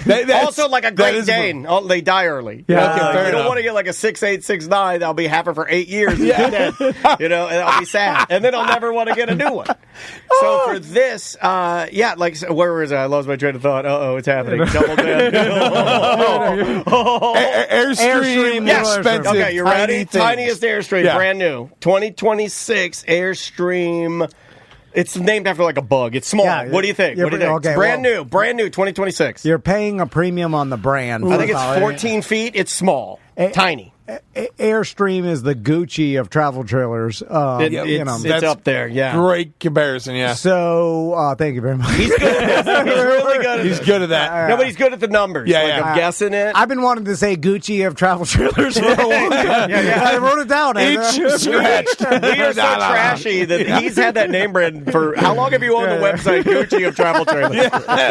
Since March 23rd, 2021. Ready for the number? $71,000. Whoa! Wow. It's like a 14-foot, the smallest one they make. It's the smallest. But in comparison, if you went to like Jayco or Coleman, that's probably $18,000. Yeah. So 22 for brand new loaded. Jesus, brother. Loaded, though. With that, you could get the same size that's not an Airstream with, like, refrigerator, AC, TV, slidable, whatever you want inside of it, everything. And the pass-through storage, you need that because it's small. Yep. And it'd be, like $24,000. Crazy money. But, again, what does Airstream do so well that Gucci also does is it paints that lifestyle to the fullest. You know what I mean? The silver exterior is so pretty. They got the clubs and the groups, and you're part of the Airstream community, and I mean, they are better made. A regular like RV travel trailer is made out of just composite wood garbage. It is 100% garbage. Oh yeah, like it's just it's all wood laminate. It's like, why would you do plastic this? on the exterior? If you're put lucky, your family in it, you're right at a store. No, so fun fact, it's weird we got on RVs right now. Because I love it. I'm obsessed with it. And I'm back in it. And every year, and I think a lot of dads, I know Tom used to do this. You probably still do. Once a year, you go through a phase where it's almost like you get hot for it. You go to the website, you Google it real hard for a couple hours, then it flushes out of your body. I'm on Facebook Marketplace once a year, brother. once a week. Yeah, once a day for me at a minimum. That's that toilet time, the old Marketplace shopping. You know what I mean? But my dad and my mom actually are restoring the front end of their camper. I had a little water damage, so we spent a few months doing this. And like when we first pulled it apart, I'm like, this is gonna be kind of nuts. I've never done this. Was the roof leaking? That's weird. I've never heard that before. Yeah. Of course I have. They're made like garbage. They're all garbage. They're literally. I'm not even kidding it's you. Like paper, dude. It is like it's called. I think it's called like Frylon. It's the thinnest paper thin. Frylon is not even nylon. It's Frylon. It's Frylon because it's What's synthetic fiberglass. nylon? Make it out of that. It's fiberglass nylon, basically. It's the thinnest sheet of fiberglass. It's literally like balsa wood sheet, and then foam insert and metal frame. Yeah. That's it. Yeah. And I'm like, wow, these are literally able to blow apart so easy. Well, it has to be pullable by an old Volkswagen. Yeah. Right? Like it's got to be light. Yeah. Then when it starts leaking, you're like, wait a minute. And then you call a manufacturer where they're like, have you had it out in the sun more than 8 hours? And they're like, oh, yeah. It's not made for that. It's like 8 hours. Yeah, sorry, it's not rated for sunlight. It's not ready for rain, water, sun, wind, speed. You have to buy an awning.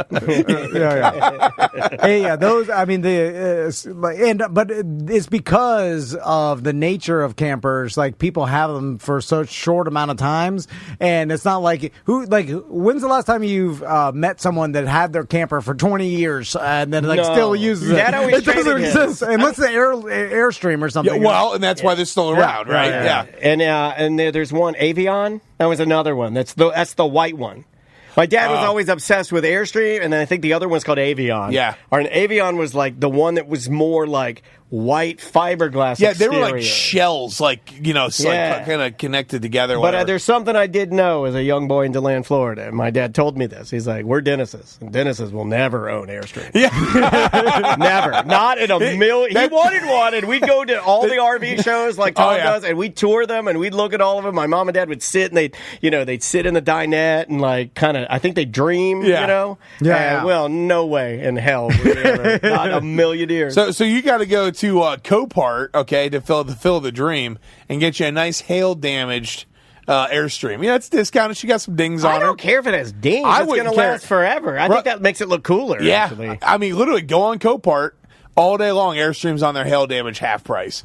Whoa. Yeah. They're all, because I mean, one small hailstorm and it smokes them. They're totaled. But if Daniel has an Airstream and a bunch of dents, I'll be like, look at these dents. It will drive me crazy. He knows the way to my heart. Oh God. Yeah, I'll be out there getting the what is it? The touchless dent man. He's like, I'm going to be here all day. You get a sponsor just for the show to pop out the dings on the Airstream. You know, I would take the money I saved on a half price Airstream and use that money to get a touchless dent man to fix the Airstream. That's how stupid I am. So then we're back to full price. But it's but the point is we saved money somewhere in there. Yeah. So back to the $1 million and it's not worth what it used to be. It's also, there's a misconception in small business, and I've seen this happen a lot, where someone was like, and talk about their business revenue, and when it's grossing over $1 million, people are like, oh wow, look at this guy, Mark Cuban over here.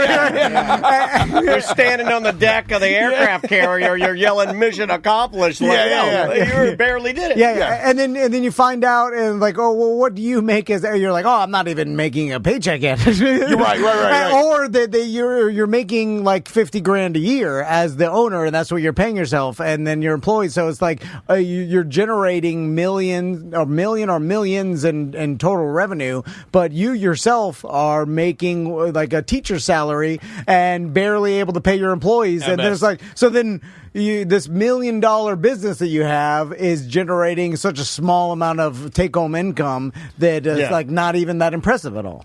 And I think it really depends on the industry in which you go into, because obviously I'm in CPG, consumer packaged goods, so food and products and things like that. It is really easy, and I've seen it time and time again, that someone is making $1.5 million top line revenue, but losing $1.8 million. So they actually lost $300,000. That's us, yeah. We call ourselves $1 million. We're a $1 million company. We're just moving $1 million. Just move it around. Yeah, you move it around until you lose some of it. Round and round. Tom and Dan's in the business of keeping others in business. It's like we make money to disperse it out to all our suppliers, partners. I like the imagery of Tom and I's business is a toilet with money swirling around. We're like, look at it go. What'd you do with that money we gave you? We gave it to other investors. We promised dividends. We worked really hard to keep the lights on here so they could win, But, meanwhile, if you go into like a service industry, right? Let's take that for example. Let's say landscaping, for instance, or even washing cars. You do $1 million washing cars or $1 million doing landscapes is relatively low overhead. To start.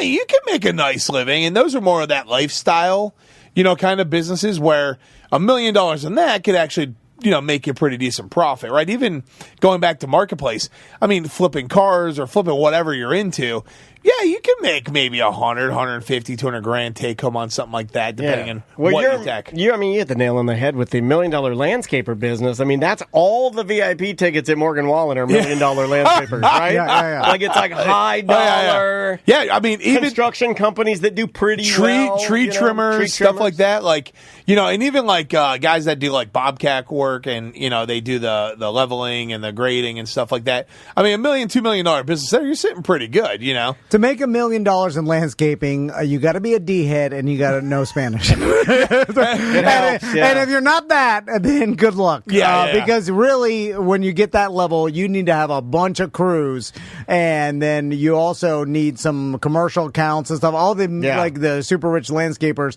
and then anybody in let's talk about scaling. And this is like a general business conversation where, that's not what happens to your coffee pot. Which is also scaling, I believe. Which is also $1 million idea inbound. Yeah, there you go. Scaling. So throughout my life, I've seen like Steve from Porky's Barbecue. I remember when he was like the next logical jump for me. My business here in Apopka is doing well. I want to start other Porky's, right? And then as soon as he started doing that, he told me, he's like, "This is the worst decision I've ever made because it doubled my stress." And then as soon as I left one store to go to the other, then the other store started to see a decline, and then I'm jumping back and forth. And you're just chasing back and forth. And you're just chasing because you're not scaling properly. Because I don't know what that, how do you scale this? And then it turns out like you need to bring in good employees, and that's a whole different skill set. Yeah. To be a wasn't good it management, finding a manager that having somebody on like boots on the ground that could operate as him, sort of? Well, in that scenario, SOPs, right? So standard operating procedures, you can't leave restaurant one until you basically have a entire SOP book of how to operate it and rules and step by step. It's got to be basically copy paste. If you can't leave restaurant one until that's dialed, and you got to have a team. And I think the litmus test before you jump from restaurant one to restaurant two is, can I take a month off and not be here? And what's that look like? Because if I can leave for a month and it runs efficiently and it doesn't dive, then I can go start a second restaurant or a third one, right? And I think that would be the ultimate litmus test for any type of growth like that. Can I step away and this thing continues trucking and growing? Yeah. If I can't, I need to fix it until I can, right? Yeah. Because then you can't give your attention anywhere else, So speaking of like food packaging and like, because that's the business that you obviously started that it got you into business. How has like internet and like ordering stuff online changed that business? Because it used to be a lot more of like where you are on the shelf made a big difference. And now it's like where people are searching something on Walmart's site or like Publix's site or whatever. It's like the area on the shelf doesn't matter anymore. Well, is it digital shelving? I've always wondered that. Like, so for instance, on what's the one Publix uses? Shipped. Okay, like so on Shipped. If you search rice, which one comes up first? Thank you. Is it Mahatma or is it old Uncle Ben? Yeah, not Uncle Ben, the OG. Yeah. So today is the best time in history, in my opinion, to ever try and start a business. You could do it relatively low cost. You could do it relatively low risk. And in fact, the last couple startups that I've been part of and grown, we never really spent more than a couple $1,000s on the first concept to get it into like its sales mode, right? Where a decade ago, we'd have to go make a product, find a co-packer or make it ourselves, package it, brand it, blah, blah, and you had to go buy all the packaging and buy all the glass, whatever you're making. Sure. Package it in the cases and get it ready to ship, take it to a store, beg a store to sell it, et cetera, et cetera. Yeah. So you're easily, $10, $20, $30,000 into an investment like that. Today, I can come up, and this is like food, clothing, whatever, especially now with like ChatGPT and the ability to make mock-ups really quick and things like that. You could literally go to ChatGPT and go like, hey, I have an idea for, this food product or whatever I want to make. Can you make packaging that looks like, I don't know, Oreos, but red and, et cetera, et cetera. It'll do a mock-up. You get on Fiverr. You go to a graphic designer there for $20. You've already thought out most of it. And you're like, hey, I need to make this a polished, realistic looking version. Can you change A, B, and C about it, right? Put my name a little better, because chat's not perfect, right? Tighten it up for me. Yeah, make it look realistic. Then go, hey, do 3 flavors, right? You can do that for $50 on Fiverr. Then you go on Instagram or TikTok or whatever, and you go, hey, I'm dropping this new cookie line. A, B, and C are the flavors, right? Pre-sale, order today. Pre-sale goes live today. We close it out, I don't know, in a month from now. And then next thing you know, you've got sales rolling in essence. It pays for that first run. You don't have really any money out of pocket besides that initial little bump to get it going. And then you wash and repeat. And pre-sale is awesome in that sense because you get paid today to go make the product and then sell the product. And you're only making what you need to sell it, right? And then if you're, depending on your margins and the product you're making, if you have enough profit in it, you can make enough then to continue growing the business off that, right? So I paid for the initial inventory plus now the second half of that inventory that I could just continue selling here on forward. You're in that space. Do you feel like people are...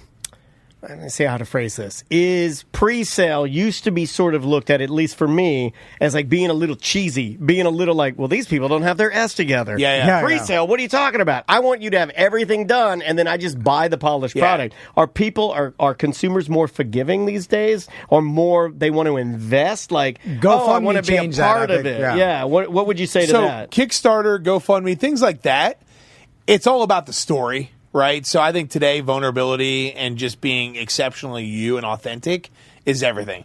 So if you get on and you're like, hey, look, my dream is to make a cookie company and I want to do this. I'm going to launch it this way, like rally behind me. People will rally. Like you will find a tribe that's like, hell yeah, dude, chase that dream. I'll buy the cookies. I don't care. I'll put $30 out for a month. It doesn't bother me, right? Yeah. And you got to find that tribe, and not everyone's going to be your customer. But yeah, today more than ever, I mean, COVID honestly changed for food and consumables, especially. COVID changed everything because we were kind of selling food online before. You had your Amazons and things like that, but everyone's stuck at home during COVID. It wasn't easy to get everything you liked. So a lot of people started ordering online, and now food sells huge online. So it's cool because going back to your question around, you're taking the power out of the retailer. The retailer at one point had all the control. And again, I don't care what product you're selling, whether it's to Home Depot and it's tools or whatever. You had to go knock on their door, beg them to take it. It was the only way you could really sell your product, right? It was like radio and or TV and stuff like, and like they were the gatekeepers. Yeah, and you couldn't get any you attention. You weren't real until they let you in. Like, come on in. Yeah, and that's sort of what I mean. It's like it didn't feel real. Now it is. Like I bought a bunch of I'll use the term experimental products where it's like, well, that's not fully, vetted by a company or a corporation or anybody big, but it was great, or maybe better than even, maybe it was very small. Well, the same factory in China is making yours and theirs at the same time. Because it's all the same, and you're like, oh, all the quality's the same because it's all made in the same place. Yeah, and it's crazy because even let's take, like you said, radio, right? 20 years ago, to get a hour-long show on radio was like impossible if you were nobody. Yeah. Then here comes podcast, right? And then podcast was this thing 5-10 years ago, right? And now we've got even podcast blurbs, which is like TikTok. You don't have to necessarily make a real podcast. You can make a TikTok account that simulates a podcast, right, or a show, and you're off to the races. And now you got people writing movies and stuff with AI, and it's crazy because, again, look at the movie industry. 20 years ago, you had to write a script, beg someone to pick it up, and then look at how much Netflix and streaming and all that has changed it.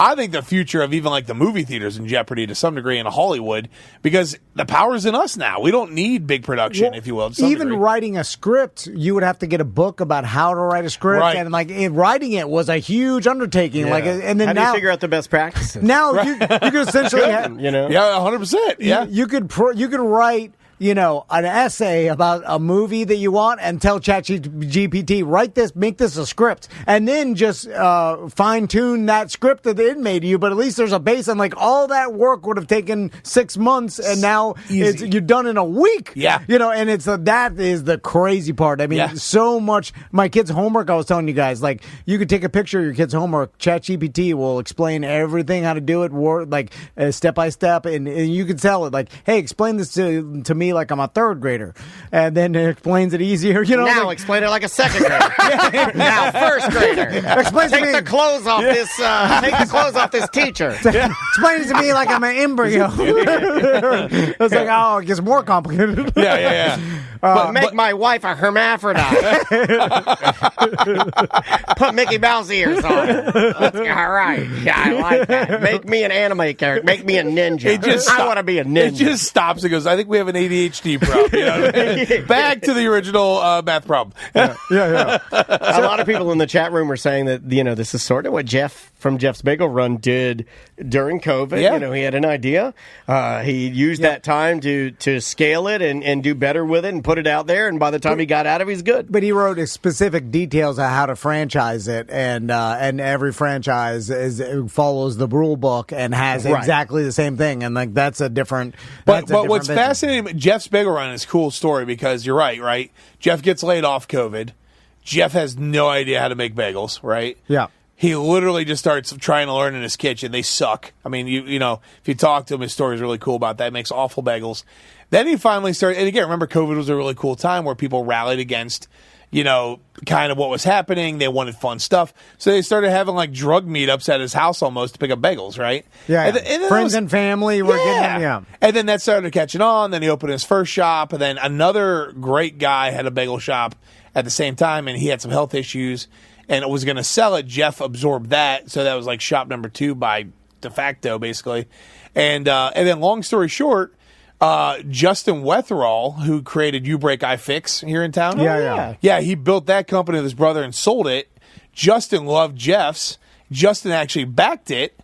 And then Justin's helping Jeff scale that thing. So Justin knows how to franchise, right? Yeah. So finding the right partners and right time, right place. But let's talk about getting to that $1 million, because I'm sure Jeff was knocking on that door with 1 to 2 bagel shops, right? So, he was probably doing pretty good. He was probably making a decent little living. And then here comes the opportunity knocking. And that's where, Jeff didn't wake up one day to Justin at his door going, dude, let's build bagels, right? In essence, he put himself in the way of that opportunity, which is why that $1 million idea, is so critical. And that's where I always talk about that. That $1 million could be a great lifestyle business, or it's a great opportunity to put yourself into the pathway of bigger opportunities. Yeah. Right. Yeah. And that $1 million section is the hardest part. It's just freaking go, man. Just start. Try something. It doesn't have, stop looking to make that $1 billion. Just press go and try something. And then it will flush itself out and it will guide you along the way, of where you need to go. There you go. Jesse, I have a theory I want you to listen to and tell me if you think it's valid at all, because some people think I'm crazy. Okay. Right? So now you're leading the witness a little bit. Yeah. What if he says, what if he's like, this is the poo-poo stinko? Are you going to be okay with that? Or are you going to be like, I don't know I don't think you know nothing. He just comes over and plugs that's the what mic. I'm thinking in my head. Okay. All right, that's fair. That's fair. All right, hear him out. So the Cracker Barrel brand change, right? Yeah. So riveting. I watched this happen. People are exploding on the end. I'm like, what is this? People are really mad. And then all of a sudden, and then the idea of you confused, you're like, what is that? Yeah. And I'm like, what's the issue? And then everybody's arguing. The Cracker Barrel logos everywhere, and then it's all over my Facebook and social media. And then I'm like, man, there's a lot of publicity. And that's when the light bulb went off. And then all of a sudden, as soon as I thought that, then I saw an announcement like, oh, we're not changing anything. We're leaving it as it is. So everybody, we heard the people, and now we're leaving it. And then I'm like, man, I could imagine a scenario, and people thought this is a big conspiracy theory or whatever. I can imagine a scenario where the board of people sat down with their marketing company they work with, and they're like, Uncle Herschel and the board of directors. He's at the front of the table. Yeah, I like to envision that. That's good. I'm a visual artist. And then they're all like, hey, because a lot of companies have a problem where they have this heritage brand where it starts getting stale, and they're like, man, we should change this brand because it's dated. And people see it, and we've done product testing or like testing with the audience, and then like when they see it, it looks dated. Like it looks like it's the 90s because everybody remembers the going to Cracker Barrel when they're with their family on vacation after church with their grandparents, and nothing, or on a road trip with grandpa. And a lot of companies face this where old brands look old, and that's why they constantly brand refresh. We know this from Danger Brain. It's like we've done it with our own brand. So to make it look new. old brands look old, and that the people look down on that. So then I'm sure they have that meeting, and then but they're like, man, some people like the old the nostalgia of it, and then like we'll probably get a lot of blowback. And then when someone I bet stood up, a young Tom Van stood up and was like, what if when they put you in there, you're like, hold on a second, excuse me. Yeah. And they're like, who are you, intern? I was just scrolling TikTok in the meeting trying to, because I don't have Hold on. Let the dish boy from Cracker Barrel down the street speak. Yes, dish boy. And so I propose to everybody, all right. My idea. Because look at the changing the brand in all the stores is going to be a tremendous amount of money and expense, and we're going to have to borrow money or we're going to leverage But they're going to do a couple of them just to throw them off the scent. Yeah. They did that's small. To show we're serious. Yeah, you know what they I mean? did do some. Even the one by the airport's new. But it's going to cost us X amount of hundreds of millions to do every store. But what if we put out leak the brand change, right? And then hire a company, because marketing companies can do this, to just pepper the internet with fake outrage, bot outrage and stuff like that. This for sure happens with corporations. Including a lot of my conservative friends are conservative bots. They change the narrative or make up a narrative for themselves. Okay. Because it's so easy to manipulate the social media, because it's like, hey, and then you're like, let's put out there that they're taking away the white guy from the logo, and that's why everybody's like, look, they went woke, and let's get go woke, go broke. Perception is reality. Yeah, exactly. And then if this thing hits and becomes a thing, that Cracker Barrel logo will have 500 million impressions worldwide. Oh yeah, and they're like, how much more than that? How much would you pay for 500 million impressions? Well, we know. Here's what you'd pay, and you'd pay $180 million in advertising or whatever the hell it is, $250 million. And it's like, this is a way, and we could only spend 10 million to get $250 million in advertising. Let's do this, and then you do it, and then now it's all like, oh, we're keeping the brand, and then nothing's changed, nothing's happened. We spent, we did a couple things with the store or whatever, and we got $250 million worth of Cracker Barrel marketing, and subconsciously people see that and they're like, I'll go with Cracker Barrel. There's a reason why they pay it. So what do you think? So it's funny because I'm a diehard Cracker fan myself, right? Okay. All right. So when I saw the change happen, first I saw this a little while ago. I was like, this is not going to go well, because about a year ago they started adding alcohol to the menu.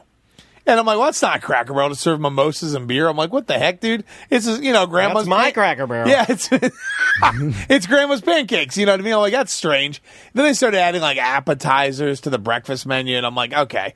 I'm like, they're really trying to figure out how to make more revenue coming in the building, whatever. Then when I saw the restaurant rebrand, I'm like, oh no.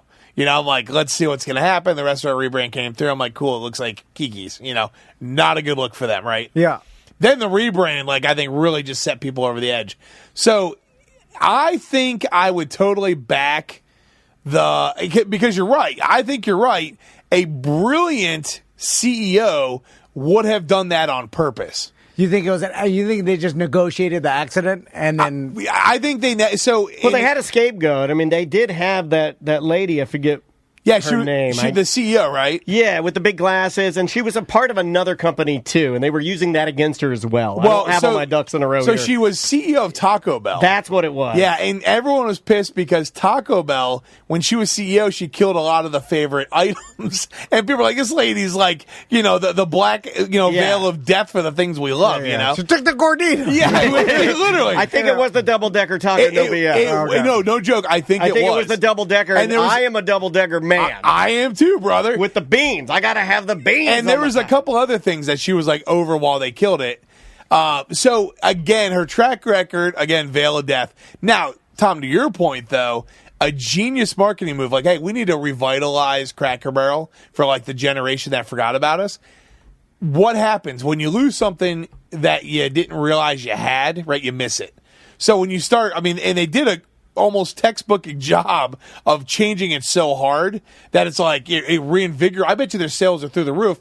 If they announce officially they're going to keep it the way it was. At least I saw that on the internet. They did announce it, but I don't know because who knows what the truth is. I know. And if I was the CEO, whether it was done on purpose or accident, right now would be a golden time to kind of come out and be like, hey, in your face, in person, hitting up every store, converting every store we just paid money to convert back to the old way. We heard you, we listened, Cracker Barrel's back, and then try to, that should reinvigorate the brand. I think they did that, and you could check GPT, but I think they announced we're going back to, and when they did that, then I was like, oh, for sure there was or they just. It was last week, and I think it was I want to say Wednesday or Thursday. They kind of came back, and then their statement was one of these where they're like, you spoke and we listened. It was one of those. Yeah. Which still didn't lead me to, but I'm more of and I think we disagree on this. I'm more of they navigated an accident. Yeah. I think you're more of, and the reason I don't believe yours is that it means that there's got to be brilliant humans, and I don't see a lot of brilliant humans, and most things I see are accidents. Well, I don't see a lot of young Tom Van knew. He was washing dishes. The only way I would go to Tom's side is if she came out from the ranks as the face, right? Like instead of just the article dropped on Instagram, she came out and they did a campaign around her. She's kind of hiding right now. That kind of tells me they navigated an accident. She's got those big Jiminy Glick glasses. Yeah. And people love that. And who's a damn good example of this is Marcus Lemonis. He had a show on CNBC called The Prophet. It was really cool. I don't know if you ever watched it. It's a great show. He actually, ironically, we're talking about campers. He is CEO of Camping World. Oh, yeah. So in either North Carolina or South Carolina, they were trying to find him because he had way too large of an American flag on the highway. And he said, I'll close this damn dealership and move it the next state over before I take that flag down. And he just kept paying the fines. And he didn't write an article. I mean, he was in their face about it. Now, that's how you handle a situation like that. And that's where, again, that could have been a PR stunt all day long. It's genius, right? Yeah. Because now you're like camper, Americana, patriotism. The three that go together. And now you're like, well, I only shop at Camping World because this guy's going to shut down an entire dealership. Yeah. And then they're mad at the government. You're trying to make them take down the American flag? Are you freaking crazy? I'm driving a state over. And you would. It's 30 by 50 feet. And the local government's like, it's in the rules. I mean, what do you want to, it doesn't matter what the wind shifts direction. The highway shuts down, man. What do you want from us? But that's a great topic because I mean, man, they are navigating a situation or they did a terrible job at delivering. And so and that I love those kind of things because I like the marketing of things. Yeah, that's where I'm focused and really I can only care about is why did they do this? Yeah, and it drives my wife crazy because she's like, why do you care why? I'm like, that's the only important thing to me. Yeah. It's like, did they do this on purpose or was this an accident and they get out of it? Because that's what I can learn. What do you like more though? Do you like? I like it on purpose. I don't think there's a lot of them. As I live, as I get older, I have a tendency to believe more in the randomness of things happening than purpose. But it's when now looking back at it though, it looks so easy to do. Yeah, but it's a lot of moving pieces, right? You need the scapegoat, you need the new logo, you need the old logo, you need to guarantee that the old logo is going to have as much, politicized outrage. Yeah. What if it doesn't? That's a gamble. The whole thing was that's why I don't believe in it that it was calculated because it was so perfect. But even with the scapegoat, it's like, what does the CEO care if a lot of people dislike her? Because after all this blows over, no one cares who the CEO of any of these restaurants are. She's still a human, though. You always dismiss the human factor of you do it with sports stars, too, where you're like, what does he care about winning the championship? He only cares about money. It's like, they're still at their core. They're still people. No, have you ever seen Fun with Dick and Jane? Yes. So he's the fall guy, right? In the whole situation. Or the one with Will Ferrell where he goes to jail with Kevin Hart. I've heard the name of that movie. Oh, yeah, where Kevin Hart teaches Will Ferrell how to be in prison. It's like hot. Yeah, I remember.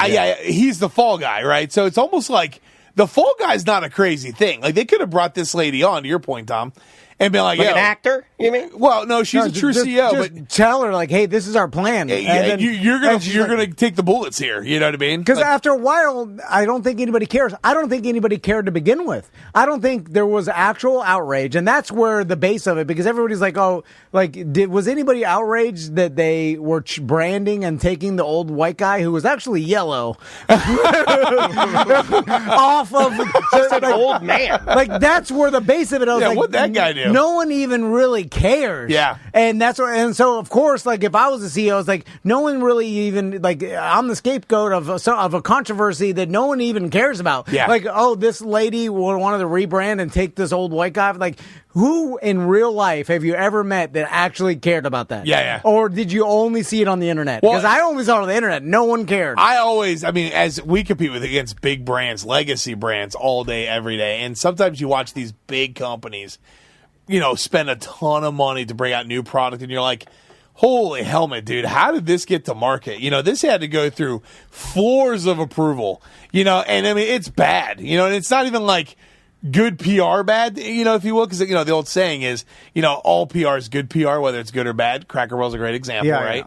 Yeah. But, like, what's funny about this one is it's Cracker Barrel, old-time country store, and you took all the old out of it, so that's Cracker Barrel.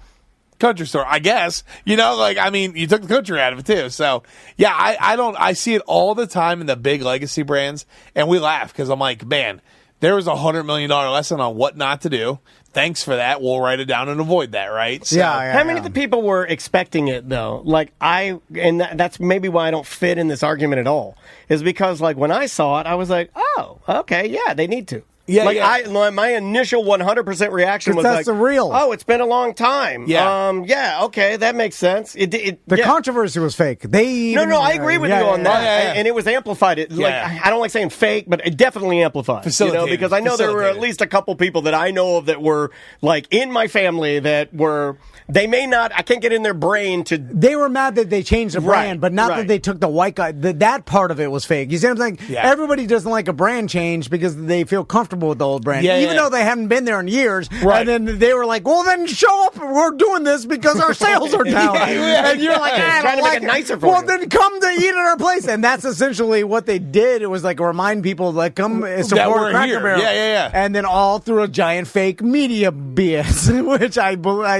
but you're right. That's giving a lot of people credit to have a brilliant idea. Either way, though, it's a textbook on how to do it if you were going to try and plan something like that, right? So, well, it's like astronomer. There were people that were saying, he definitely went to that concert with his new love interest on purpose. Look at the ads they're getting. You see what I'm saying? Like, everything. Because it can be. Like, we do live in a time. You could really spin it like that. Well, here's one. This is a perfect time, and I wanted to ask you this. So, did you see the story about Shine Clothing? No. Okay, well, I guess it was like last Friday, they put up like their new line of clothing for like this is the new fall line of Shine Clothing. And one of the models just happens to be the insurance murderer Luigi Mangione.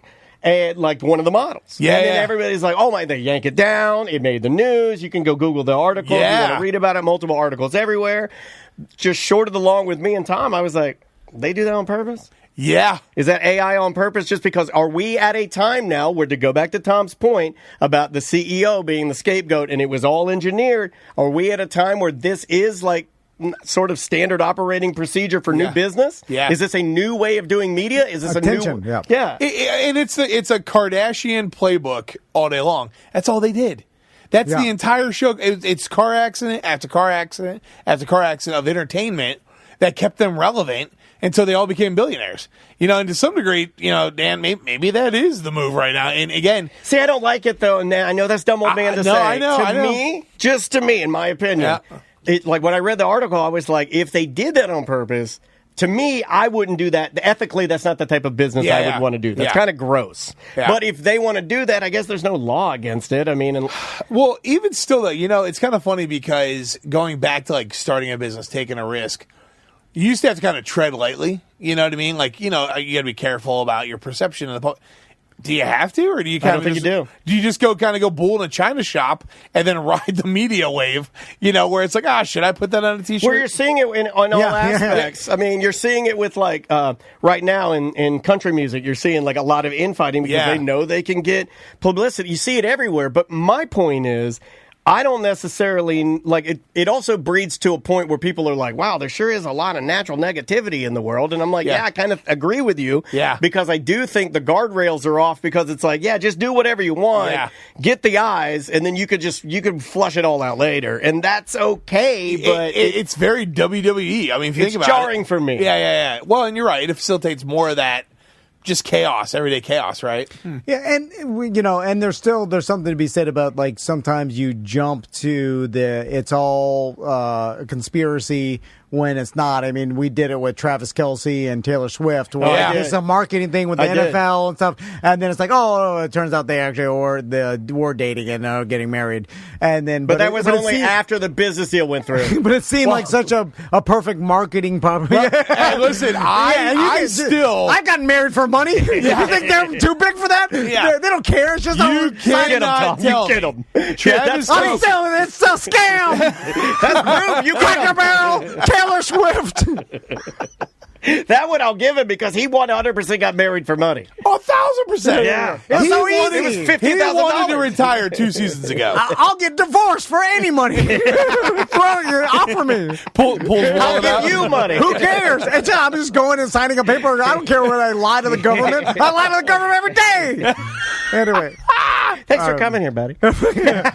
So we haven't come up with $1 million idea. But no, I think you're getting paid for getting divorced is $1 million. Hold on. Okay, here's the $1 million idea takeaway.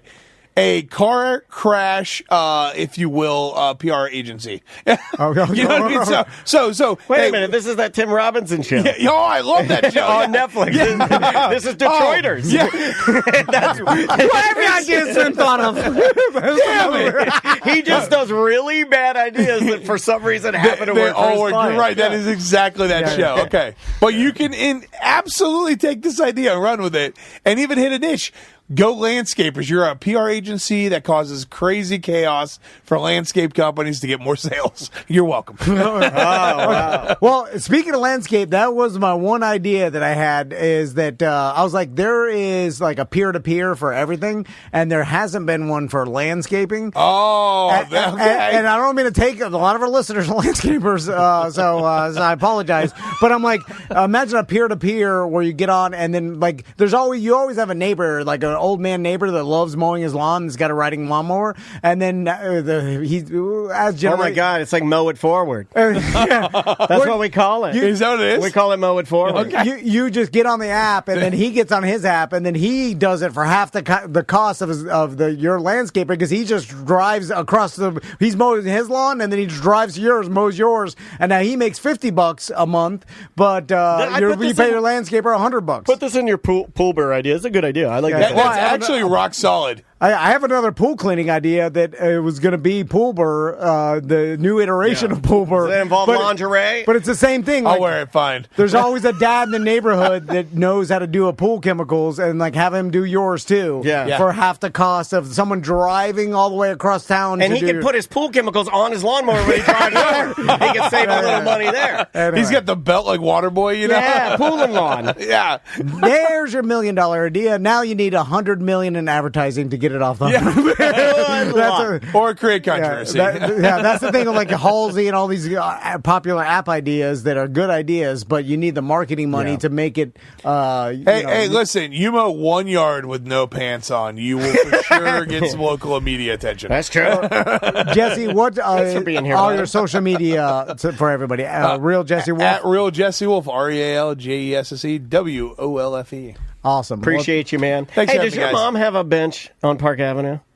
Is that related to your family, or is that another wolf around town? Is there a wolf bench on Park? I'm going to check that out. No. Yeah, my wife saw it. We cleaned it, and it had we thought it was somebody in your family. Yeah, I'll have to look into it. She just mentioned in there. I wasn't going to mention it because it was like a memorial. Yeah, bench. No. Yeah, but like she's like, that's got to be related to Jesse Wolf. There's a lot of wolves out there. I'm learning these days. Only one van. I like that. That's good. Van tough. Two ends, which is weird. So we're gonna go buy an Airstream. Yeah, I'm gonna try. All right, good deal. All right, we'll see you next week. Love you. Bye.